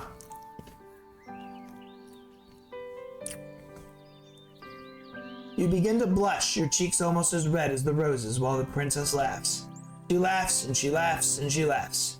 Her voice clear and sweet, like a nightingale's song, as though you are the funniest thing she has ever seen. You never liked being laughed at when you dwelt within the walls of the conservatoire, but it is different with her. You have not known her for all that long, but you are already entranced by her, ensnared. She has you wrapped around her little finger, and that's probably a bad thing. Oh my! The princess's laughter tapers off into a series of giggles as she smiles. She wipes her eyes with the back of her hand. That was quite the amusing diversion, but I've just had an idea. You look at the princess curiously. What idea? You can't tell? You cannot even begin to guess. I just thought that all this watching must be boring you, the princess says, tossing the rose-stripped stem carelessly to the ground. You should give it a try. Please do. It'll be fun. The princess retrieves a second rose from the bush, deftly snapping it between her fingers, and offers it to you. I want to see what fate has in store for you too. You smile at the princess, touched by her enthusiasm. Indulging in childlike games like this might not be the best use of your time, but the princess looks so very determined, and you would not wish to hurt her. What could be the harm, really, in consenting?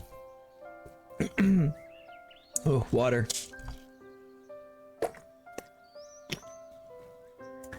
The only real casualty of this game will be one singular rose, the rose that the princess is holding towards you. You reach out, meaning to accept the princess's offering, but... Oh no! You are clumsy, and you seize the stem of the rose with a touch much too strong. Ooh, the head of the rose might be pretty, but there is much to a rose than its bright flowers. Roses have thorns too, a fact you are now being painfully reminded of. Pain flares through your fingers and you gasp.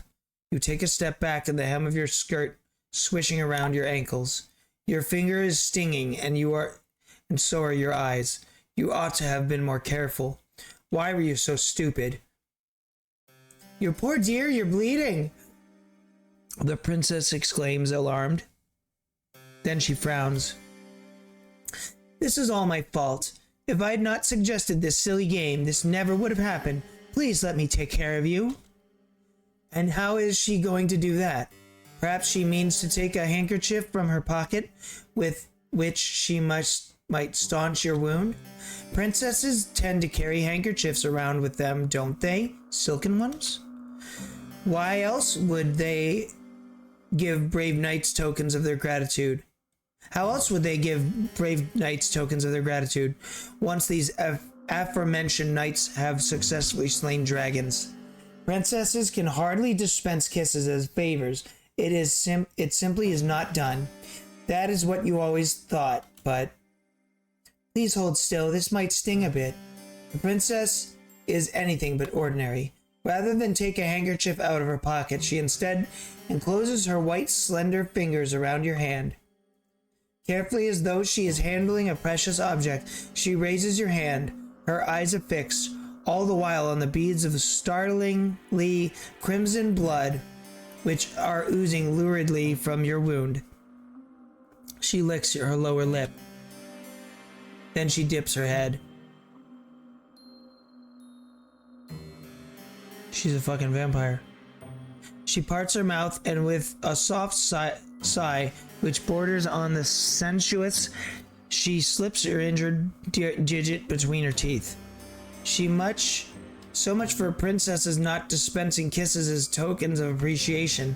This might not be a conventional kiss, but feels intimate regardless, almost startlingly so. So that's our character? This princess's lips, which are as red as any rose, are enclosed around your index finger. You can feel the warmth of the princess's mouth about your skin and the wetness of it. This is getting oddly freaking sensual. These sensations make your whole body quake. You did not expect this. Tremulously, in a voice which wavers, you ask the princess what it is she is doing. Oh, the princess glances up at you, her mouth still closed around your finger. Didn't I tell you? I'm trying to stop the bleeding. Yes, you gathered as much, but... Is there a problem? I'm not making you uncomfortable, am I? It is not, you say. She is making you uncomfortable per se, but yes, that is what that is, chat. I believe it's French, per se. But this is rather awkward. You did not expect it at all. And is she not worried that this is unhygienic? Unhygienic? The princess blinks. She is the very picture of innocence, which is funny, really, given your fingers still nestled against her tongue. I don't know what you mean by that exactly, but I've heard this is the best way to take care of cuts. My nursemaid used to do this for me when I was a child.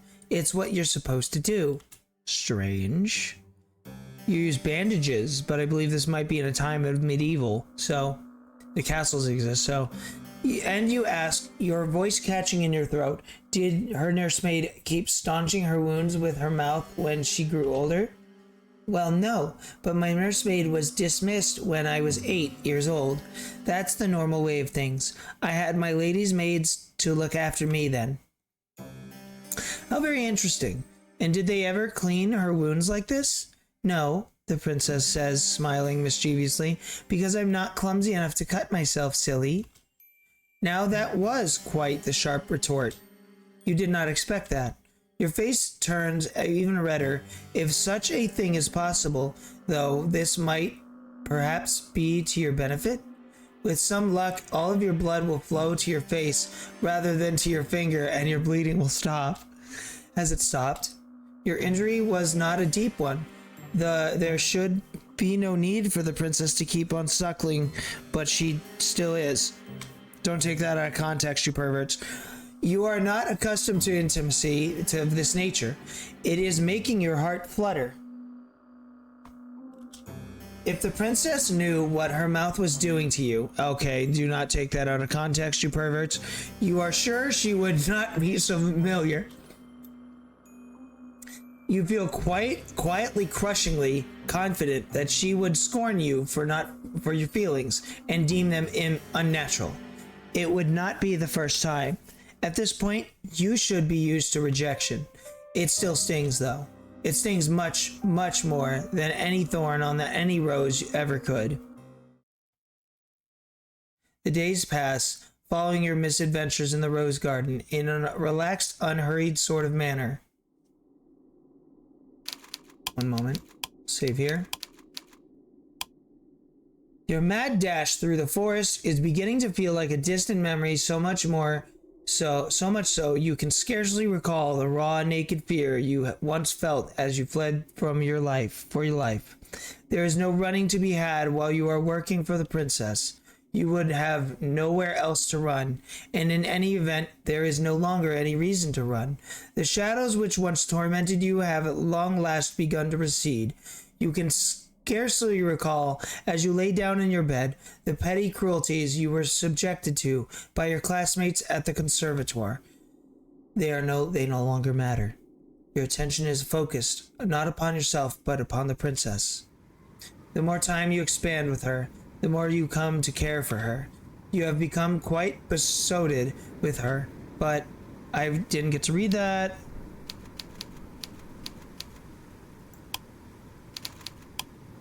Well, I never. How very ignorant can one girl be of her own feelings? The princess is not half so ignorant as you are, though despite having spent her whole life within the palace walls, the weight of her own feelings are not unknown to her, and during one stormy night she chooses to make them known to you. You are in the princess's bed chambers later perhaps than you ought to be, later than is strictly apparent. It is dark outside, and there is little save the light of the moon to alleviate it. That, and the fire which crackles in the grate. You have only just finished stroking that very fire, and now you rise. You look to the princess who is lying in her bed. You bid her a good night, as you have many nights past. With a neat curtsy, you turn to leave, but the princess's plaintive voice gives you pause. Wait, dear one, do not go, not just yet. Perplexed, you pause, then look back at the princess. Though she is smiling, her expression is unusually wan. Is she all right? Oh, I'm sure I'll be fine. It's just nights like this, you know, which makes me feel a little out of sorts. And what, you ask, does she mean by that? Only that it is very cold and very dark. And is very windy. It is very windy. Besides, I'm afraid there will be a storm later. It was awfully cloudy. Oh my god, I'm having trouble reading again.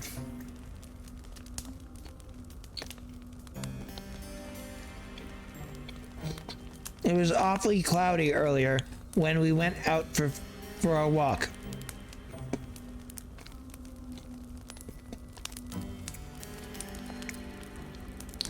The princess is not mistaken about that. We're gonna die? Probably. The sky, when the pair of you promenaded about the gardens earlier, was gray and steely, the wind bitingly cold. You can hear the wind rattling mournfully against the panes in the princess's bed chamber. The princess's castle is built of stone, and it is well fortified, but even with the fire, it is rather cold. You do not like to think of how much chillier by comparison it will be in your humble bedchamber, which is not fortunate enough to have its own fireplace. It might sound childish, but I've always found it hard to sleep on stormy nights like this. They make me feel uncomfortable. You look at the princess with no small degree of sympathy. No longer clad in her bright red dress, she looks oddly uncommonly vulnerable. Will she really be all right, all alone in her oversized bed in her high-ceilinged bedchamber? You know it is silly of you to contemplate such a query. Why would she not be all right? There is nobody in the castle to hurt her, but still you fret for her. As her lady's maid, it is your job to fret for her. You would never want your mistress to feel unhappy. You ask the princess what it is she would have you do, and the princess perks up at this, pleased, perhaps, that you are taking the initiative. I wouldn't like to take up too much of your time when it is so very late. But would you mind sitting with me a little while longer and reading to me, providing that you can, of course? That is a fair enough question, but your pride bristles regardless. Hastily, you reassure the princess that yes, of course, you could read. You are a poor student in many aspects at the conservatoire, but you had something of a gift when it came to the literary arts. Reading books is all that you have ever been good at. Oh, I see. I suppose I should have known. You're so incredible. I sometimes wonder if there's anything you can't do. Hee hee. The princess' high praises make you flush. Awkwardly, you look away.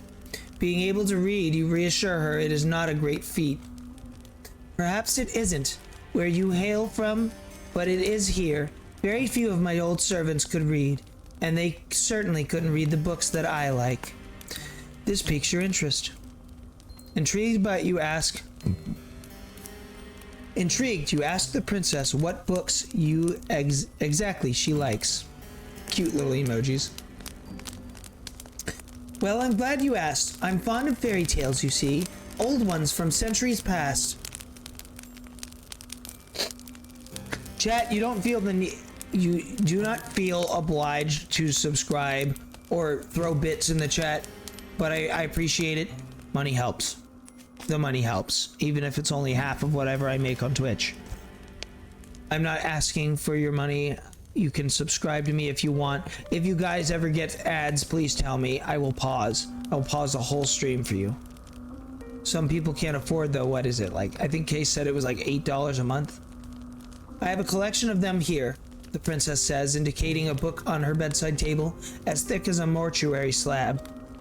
The book is old though, and the bindings are weak, the pages brittle, the writing woefully old-fashioned.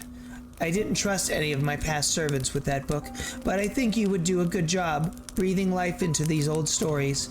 Would you mind reading to me for just a brief while? Please, dear one. Oh, please. Princess's request seems a simple one. Expressed.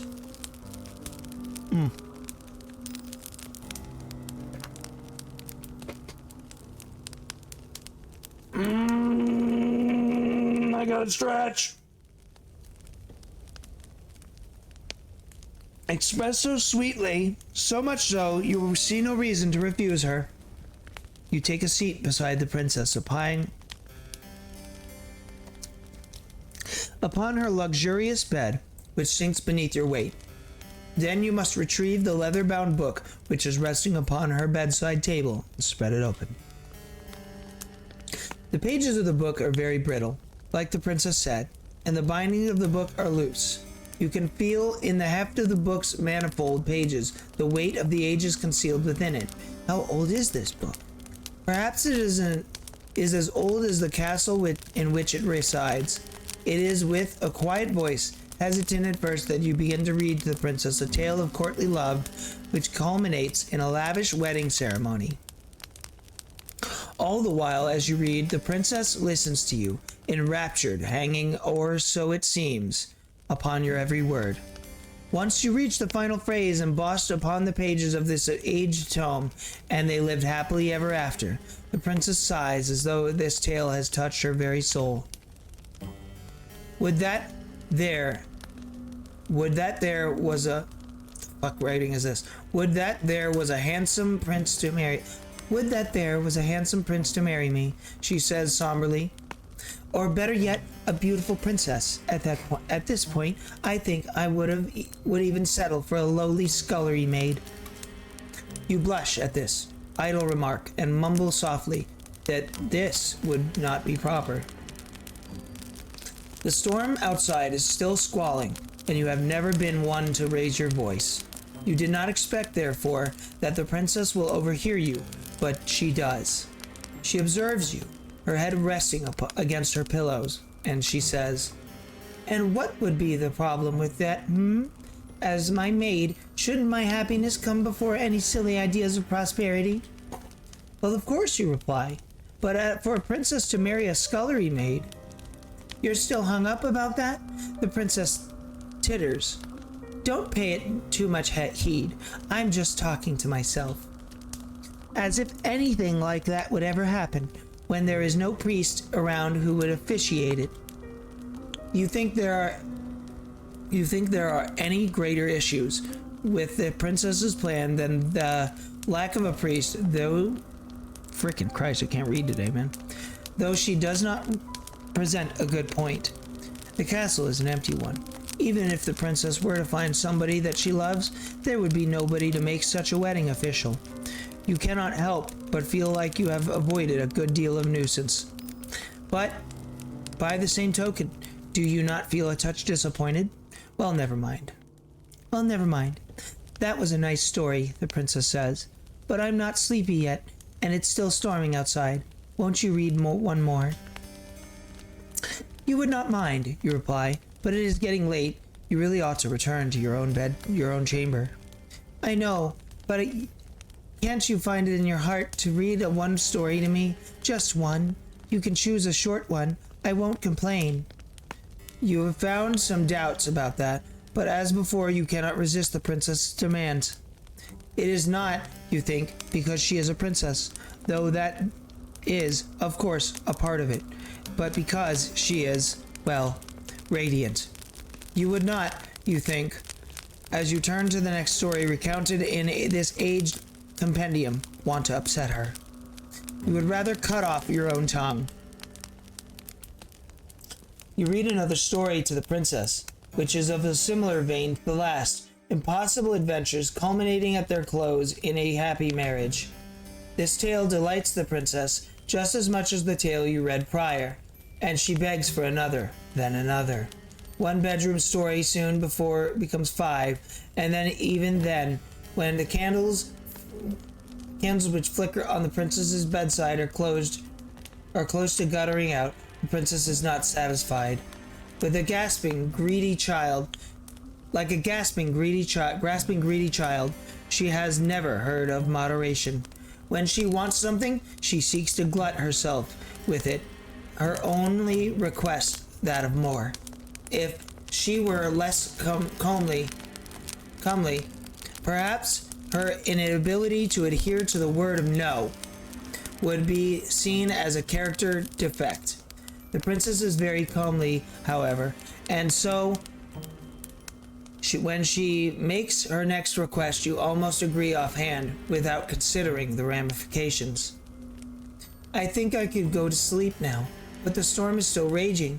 I feel lonely on my own, in this big empty bed, so... I know, the princess's eyes light up like the night sky in a thunderstorm. Why don't you sleep with me, Ayo? Ayo? You stare at the princess, your eyes wide as goose eggs. Slowly you blink. Then just as slowly you bid her to repeat herself. Didn't you hear me? The princess giggles. Maybe you've been so busy cleaning up after me, you've neglected to clean out your own ears. Wow. I said, dear one, would you like to sleep with me? Don't take that out of context, how dare you if you do. If that is the question she truly means to ask, then is it enough to answer? Of course you would like to sleep with her. It would be an honor. But would it really be all right for you to accept such an invitation? It must be a gross breach of protocol, surely, for a lowly domestic such as yourself to share a bed with a princess.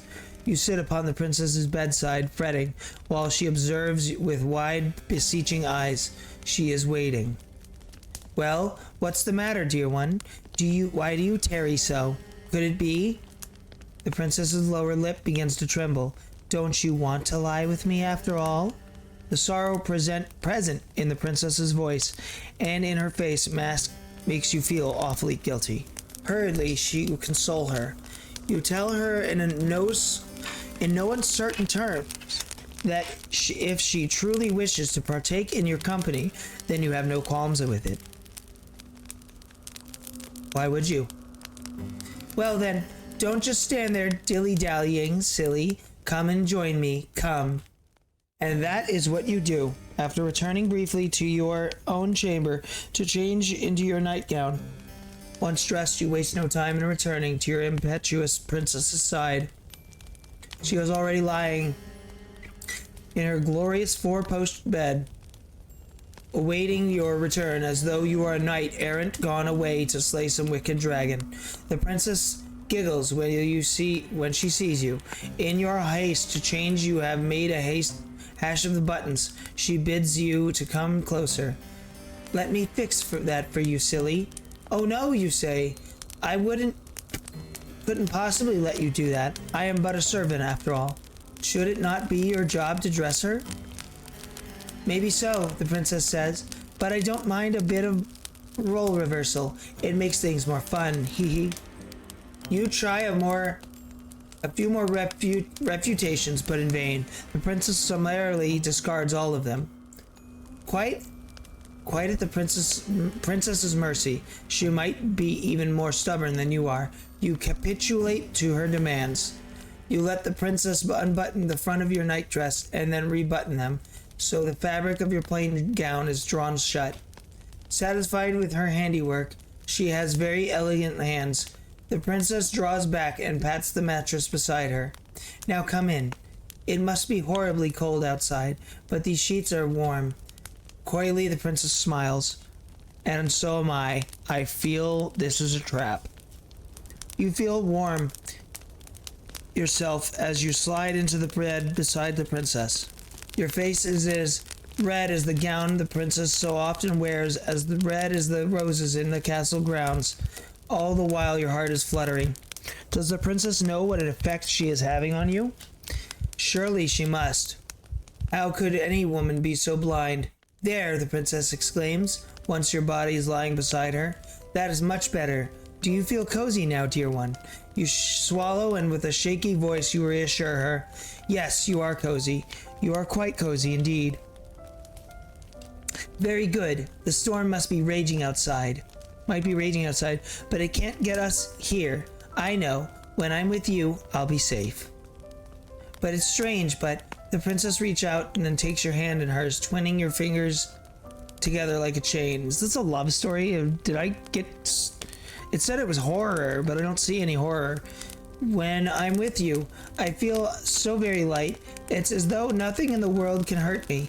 You make me feel so safe. So I want to make you feel safe too. One second, let me check my Discord.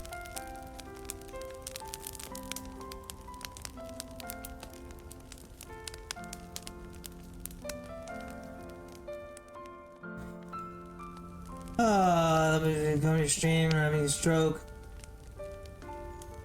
Of you having love coming into your stream of you having a stroke is crazy. Okay. When I'm with you, I'll take very good care of you, I promise. You return her smile with one of your own, touched by her thoughtfulness. Though something about her promise does make you wonder, should it not be your job to look after her as a domestic? In a way, the princess replies after a pause, but you've been taking good care of me already. Now I need to return the favor. As a princess, I'm supposed to look after my vassals. It's all part of the job description, hee. You were unaware that being a princess came with a job description. You thought the profession came with far fewer written responsibilities and fewer forms of sign than, say, becoming a doctor or an astrophysicist or a mathematician profession. You tell the princess this sleepily and she laughs. You do not say some funny things, dear one. I think you must be tired. Rest your head. You've been working so hard. I think you deserve it. Yes, you think. Only half conscious. You think you deserve it too. You have been working hard for a long time. Have been running for even longer. But now, at long last, you feel you can let your fears go. Your eyelids begin to droop. Your body beleaguered by a sudden, all-consuming fatigue. And in a quiet, understated sort of way, your consciousness is conveyed to Morpheus's kingdom. Your sleep is a deep one, despite the storm which rages outdoors. The wind is howling like a couple of wild cats, both locked in a vicious and bloodthirsty bout to the death, but you do not hear it. Swaddled by the warm blankets about you, and soothed by the princess's presence, you are immune from all the ills of the world. When you are with the princess, you feel safe, secure, and, yes, you even feel loved. It is a pity, then, that these feelings do not last for very long. You know that something is wrong. Oh, that took a dirty turn. Bro, we've been dreaming the whole time, haven't we? Oh, dude, the twist. The twist, bro. I'm not even kidding. I got fucking chicken skin, dude.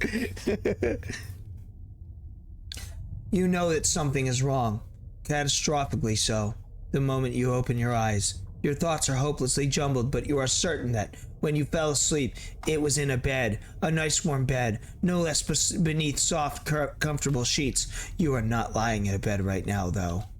You are not, in fact, lying at all. You are standing instead against a cold, hard wall made of stone. The curve of your back is pressed against the wall so intimately you can feel its icy chill seeping through the fabric of your nightgown. Your feet, which are bare, are similarly pressed against cold, unfeeling stone. They feel so rigid you cannot help but tremble. You are trembling so much you can feel your teeth chattering together. They sound so cassonant. The sound is almost jaunty. It's all as it echoes through your cell. For that is indeed where you are. The princess's bedchamber wherein you fell asleep is a thing now of the past. You are standing instead, you realize, with a sharp start in the cell of some great underground dungeon. You swallow, and when you do, you can taste something bitter on your tongue. Your stomach is beginning to churn with anxiety. You feel like you are going to be sick, a feeling which wells up inside you to a staggering degree when you catch notice of the stench. You are not, you realize, the only one in the dungeon. There are others here, others attired in the simple black and white outfits of your servants. She killed them all. She killed them all.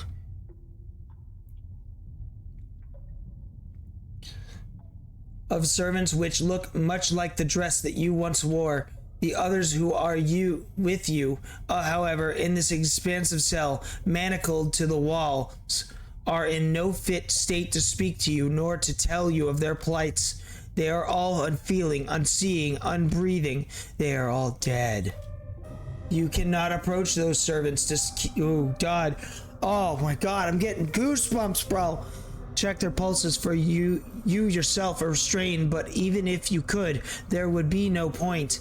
There is no way any human could survive the wounds which have been inflicted upon these sad, slumped bodies.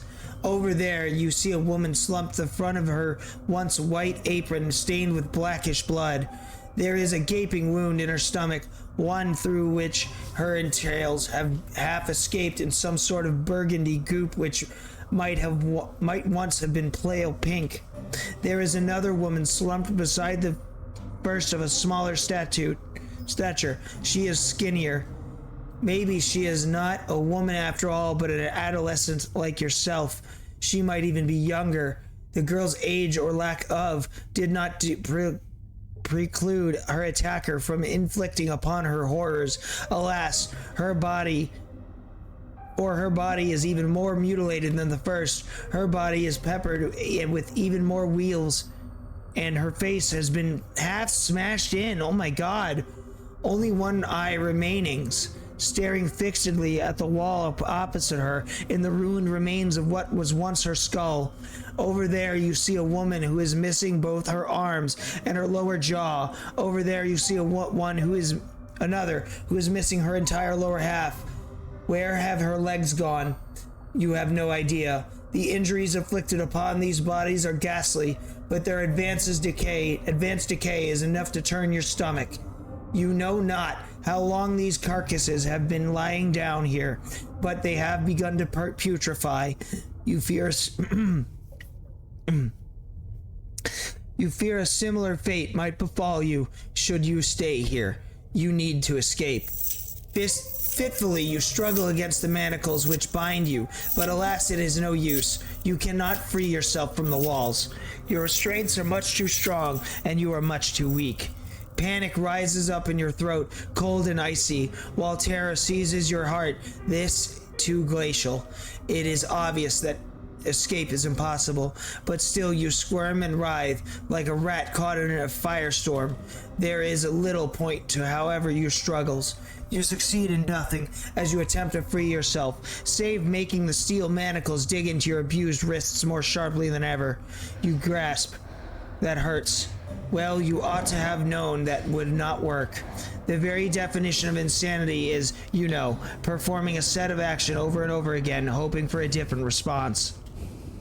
In that sense, perhaps one could argue optimism is not very different from insanity. Now that is an interesting point to consider, would you not agree? No, evidently not. You are still trying to escape, you foolish girl, as if that will do you any good. The clangorous rattling of your steely restraints is rather starting to get on my nerves. You are making enough noise to raise the dead down there in your dark, dingy cell, and all your screaming is hardly helping matters. I wish that you would cease this infernal racket, but I know you will not. Nothing I say could ever get through to you. Not that you have ever listened to me in the first place. Perhaps you would listen to her, though. Is she not your kind, considerate mistress? Look now, she has come all this way, into the dark depths of the castle's cold and hospitable dungeon to see you. Is that not kind of her? Oh dear one, the princess trills, entering the dungeon with a series of lilting steps. It would seem like you have finally awoken, have you? How are you? Based on all that infernal racket you've been making, it would seem like you have no shortage of energy. Balefully, you turn your head, as to meet the eyes of the princess. She is standing but a few paces away, beneath the roughly hewn stone arch which bids one entry, but rather rarely ever an exit, to the dungeon. The dungeons are dull and drab, but the princess is wearing her favorite red dress. It is so bright and brilliant that for a few moments it hurts to look at her. Once the red of the princess's outfit made you think of romance. Now it makes you think of violence. You must forgive me for leaving you down here for so long. That was so unfair of me. I did think of you waiting here with you by your side until you awoke, but...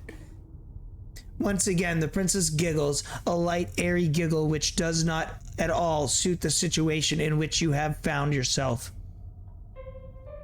A dungeon is not a fit place after all for a princess. It is horribly cold down here, and so very drab. There is nowhere nice and soft to lay my head. I could have brought my pillows down from my bed, I suppose, and my blankets, but then they would have gotten dirty, and that would be a disaster. I need to be more careful. I won't have anybody left to clean up after my messes soon. Not when I've dispatched of you. What did I do? Once again, the princess laughs. Her laughter is light and lilting, like the chiming of a silvery bell, but it does little to alleviate your concern. If anything, it makes you feel even more alarmed. Did she say she meant to dispatch of you? Yes, that's right. Could you not tell? I thought you might have figured that out already, after waking up in a dungeon, silly. Still smiling, the princess takes another step towards you. Would that you could. You would cringe away from her, but you cannot. You are completely powerless. Oh, that's an image. The princess reaches out and places a hand on your cheek. Her skin is very white, and though her touch is cool, it is less so than the frigid air in the dungeon. Though your body is aching, the princess's touch is gentle, and you find yourself leaning into it subconsciously. You wish she would keep holding you. You wish she could keep touching you. You luxuriate in her kindness as best you can, but though the princess's caresses are tender, your circumstances rather undermine them. How could you relax like this? You're such a good girl, Princess says in a cajoling sort of voice, as one might address a cat. You've been so lovely to me while we've been together. I really couldn't ask for a better servant. I feel as though I've been spoiled. Why then, you ask, is she doing this? Improbable though it sounds, she must be the one who chained you up. There is nobody else in the castle who could have committed such a feat. Everybody else is dead. Why, yes! How very astute of you! I was the one who orchestrated all of this naturally. Naturally, she says, as though her betrayal is a matter of course. Naturally. Why would you ask, why, you ask, is this so natural to her? Why does she mean to do this with you? Oh, only what I've done to all of my other servants. I have experience with this sort of thing, so please don't worry. I'll take good care of you. And by take good care of her, she means, naturally, I'll kill you. There it is again, that word, which seems grossly inappropriate, given all which has transpired. Naturally. There is nothing natural about this. Do you not think so? The princess examines you, her expression ponderous. It's natural to me. It's natural to me. Even if it isn't natural to other people, this just feels right. Imprisoning her servants in the dungeon and letting them die? Yes, exactly. There is a bit more to do with it than that, though. Of course. Oh, Of course there is. I like you, dear one, the princess says in a voice which sounds uncommonly serious. You have been good to me, like I said, and kind. For that, I will be eternally appreciative. You have been so good to me, in fact, that simply being with you is not enough, not anymore. Your company can no longer content me. I am greedy, selfish girl, you see. The princess's smile widens into something sinister, her eyes flashing with a fiendish fervor you have never seen before witnessed. And I don't want you to feel beside me. I want to feel you inside me. Well, of all the things your charming captive could have said, you did not expect that. The princess, perhaps noticing your confusion, begins to giggle, a giggle even lighter than merring and just as airy. It is just as inoffensive. I can see that you don't understand, dear one, but you aren't the only one. My last lady's maid said that too. Wanly, the princess sighs, a beleaguered woe is me sigh, which makes her look even younger than the scant handful of years she truly possesses. And the one before that, and the one before that, and the one before that. I thought that you, at least, might be able to appreciate my point of view, but perhaps not. I don't think it should be complicated to grasp, really. But maybe my way of looking at the world is a little bit unique. That's what my nurse always used to say, at least when she still had the breath to speak, of course. You look at the princess. Where else is there for you to look, really? Your eyes asphyxiated to her face. She is still smiling, but there is something sinister about her smile. Or perhaps in your anxious state, you are only imagining that there is something sinister about her smile. It is easy to see things which do not really exist when your surroundings are festooned in shadows. In actuality, however, the princess does not look any different to how she usually does.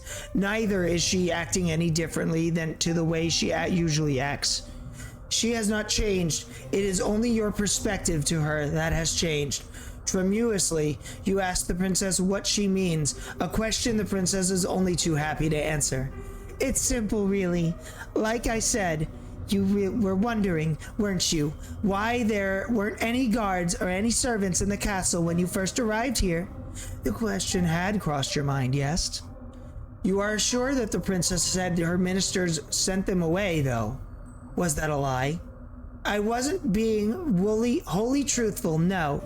I thought you would be afraid of me if you knew what had actually happened, and I didn't want that. I wanted you to stay with me. My ministers didn't send anybody away because I don't have any ministers.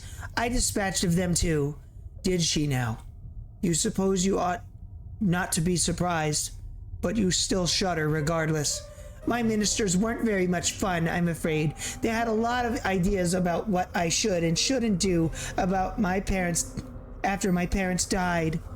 The princess stares at you, her eyes wide, like black holes, empty yawning abysses. So I killed them. I killed my servants too, though I did a more thorough job with them than I did with my ministers. I did not care for my ministers, you see.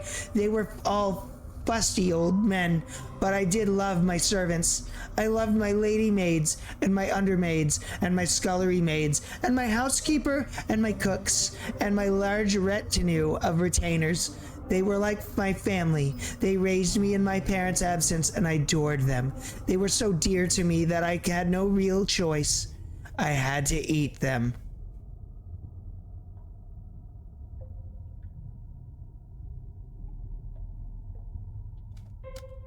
Does that follow? Not logically, no. Why, you ask, with the princess, your voice trembling, would you eat the people that you love? It seems a poor way to repay them for their kindness. Well, why wouldn't you eat the people that you love? I don't think there could be any greater way of showcasing one's gratitude unless you have any better ideas. You weren't expecting the princess to turn the tables on you quite like this, and dumbfounded, you stare at her. You know precious little about love yourself, so it is hard for you to form a convincing rebuttal, but you muster up a few token arguments. You tell the princess that eating people isn't very nice, and neither is it strictly legal. A better way to show your gratitude to your servants would be with increased wages or increased holidays. The princess listens to your arguments, her expressions astute, like a student poised to take notes in a very important lecture. Once you are finished, however, her concentration fails her.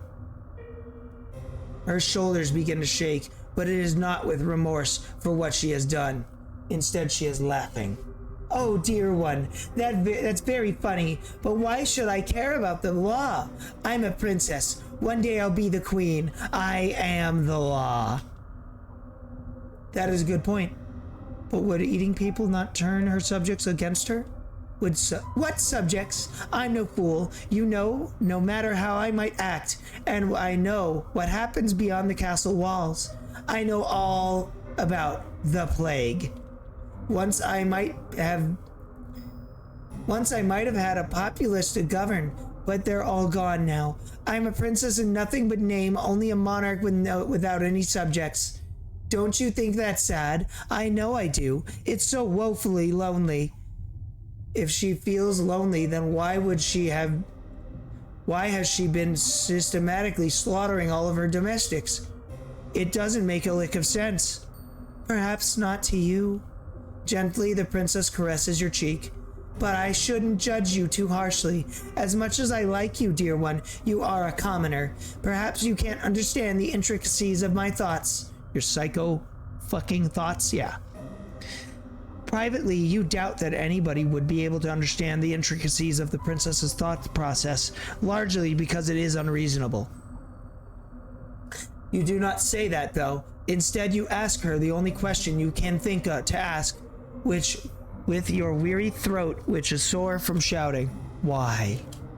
Why, you ask? The princess blinks. It's because I don't want you to leave me, of course. Everybody leaves sooner or later, whether they have pledged their allegiance to me or not. That is simply the way of the world.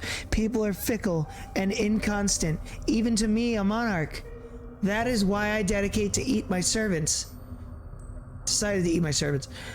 I had no choice, you see. It was the only way to ensure that they would never leave me. When you think about it, they should be grateful that I demean myself to consume their flesh and blood. I am a magnanimous ruler, you see, and I treat all of my subjects equally. I love every single one of you, and naturally I love you too. And have been awfully nice to me. And you are very pretty alongside it. If you were a plain, ugly girl, perhaps I would not shower you with affection just as intense as this. But you've captured my heart, and I think you are lovely. So I'll bestow upon you the highest honor I can conceive of. I want your body to mix with mine. Then we can stay together forever and ever. The princess leans in. You can feel her soft silken hair blushing against your cheeks. You can feel, too, the warmth of her breath as it ghosts against your skin. It is cold in the dungeon, but the princess's close proximity is perverse, though this might sound something of a comfort. Her eyes are wide and her lips are red. Her smile, meanwhile, is so sweet. I've been doing my best to fulfill the role that fate has dictated for me, but really, the princess exhales. Her eyes, which are boring into yours, are like two dark tarns.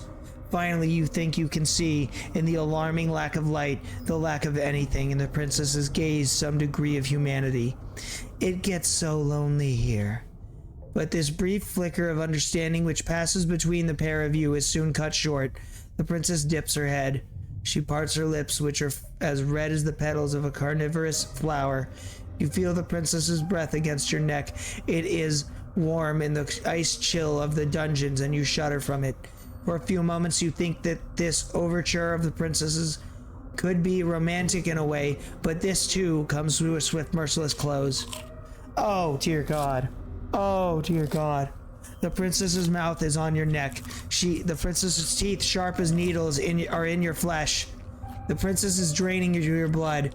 She is supping on it in great greedy goblets, like a hungry animal, one who cannot truly comprehend the harm it is causing.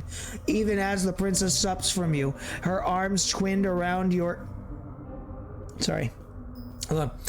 Twinned around your waist, you find you cannot hate her. She is far too unworldly. You are sure, as your consciousness begins to fade, that the princess was being sincere when she spoke of your love, of her love for her past servants. This is simply the way the princess expresses this great love of hers, a love which is so very abundant, it borders upon the monstrous.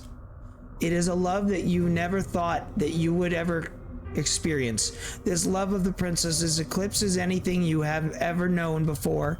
It eclipses sanity. It eclipses reason. It eclipses all notions you might once have had of right or wrong. The princess, as you know full of well, does not care about such concepts. You have always possessed a stubborn core, nestled beneath your weak-willed exterior, but the princess is even stubborner than you are. In the face of her love, you have met your match. The princess draws back desperately. You grasp for air, but she does not give you any quarter. As before, she dips her head, her lips redder still with your blood, then splits apart her jaw. Her teeth, which are impossibly inhumanly sharp, glints wickedly like knives. Then she tears out your throat. The front of your nightgown was once white. Now it is red. There is so much blood, you can smell it when you exhale, sharper than metal. It is so potent that you can taste it in your tongue. You try to inhale, but this task proves to be beyond you. What with the twin perforations that have ruptured your skin, you attempted breaths. When they escape your lips, sound like a sad, sorry wheezes. Your whole body, meanwhile, feels as though it is on fire. Make you for quite the sorry sight indeed, but you'll forgive me if my sympathy is limited. You did bring this upon yourself, you know. You reap what you sow, and in your case, you made a series of bad decisions, which led to your untimely demise. Now, what do you want to do? Will you accept your fate? This fate of yours and rest in peace, or will you try to fight against it? This is a good answer. I must admit I like it. It is impressive how much very defiant you can be, even in a situation as discomforting as this. Now, try not to cry. Keep your chin up. This is but a minor setback in your story. Like all fair maidens, you are deserving of your own happy ending. You need not only the strength to try and seek it out. Why don't we give this another go? Just try not to ensnare the hearts of any more monarchs, particularly those with unusual appetites. You are destined for far higher purposes than being an entree, and there are vastly more enjoyable ways to be eaten in this world. Your fate is once again in your hands, and now I wonder, which path will you take? Wow, chat, that was... Wow, we might have to keep playing this. Wow, dude, I'm still getting goosebumps, bro. That was so good. We're gonna keep playing this.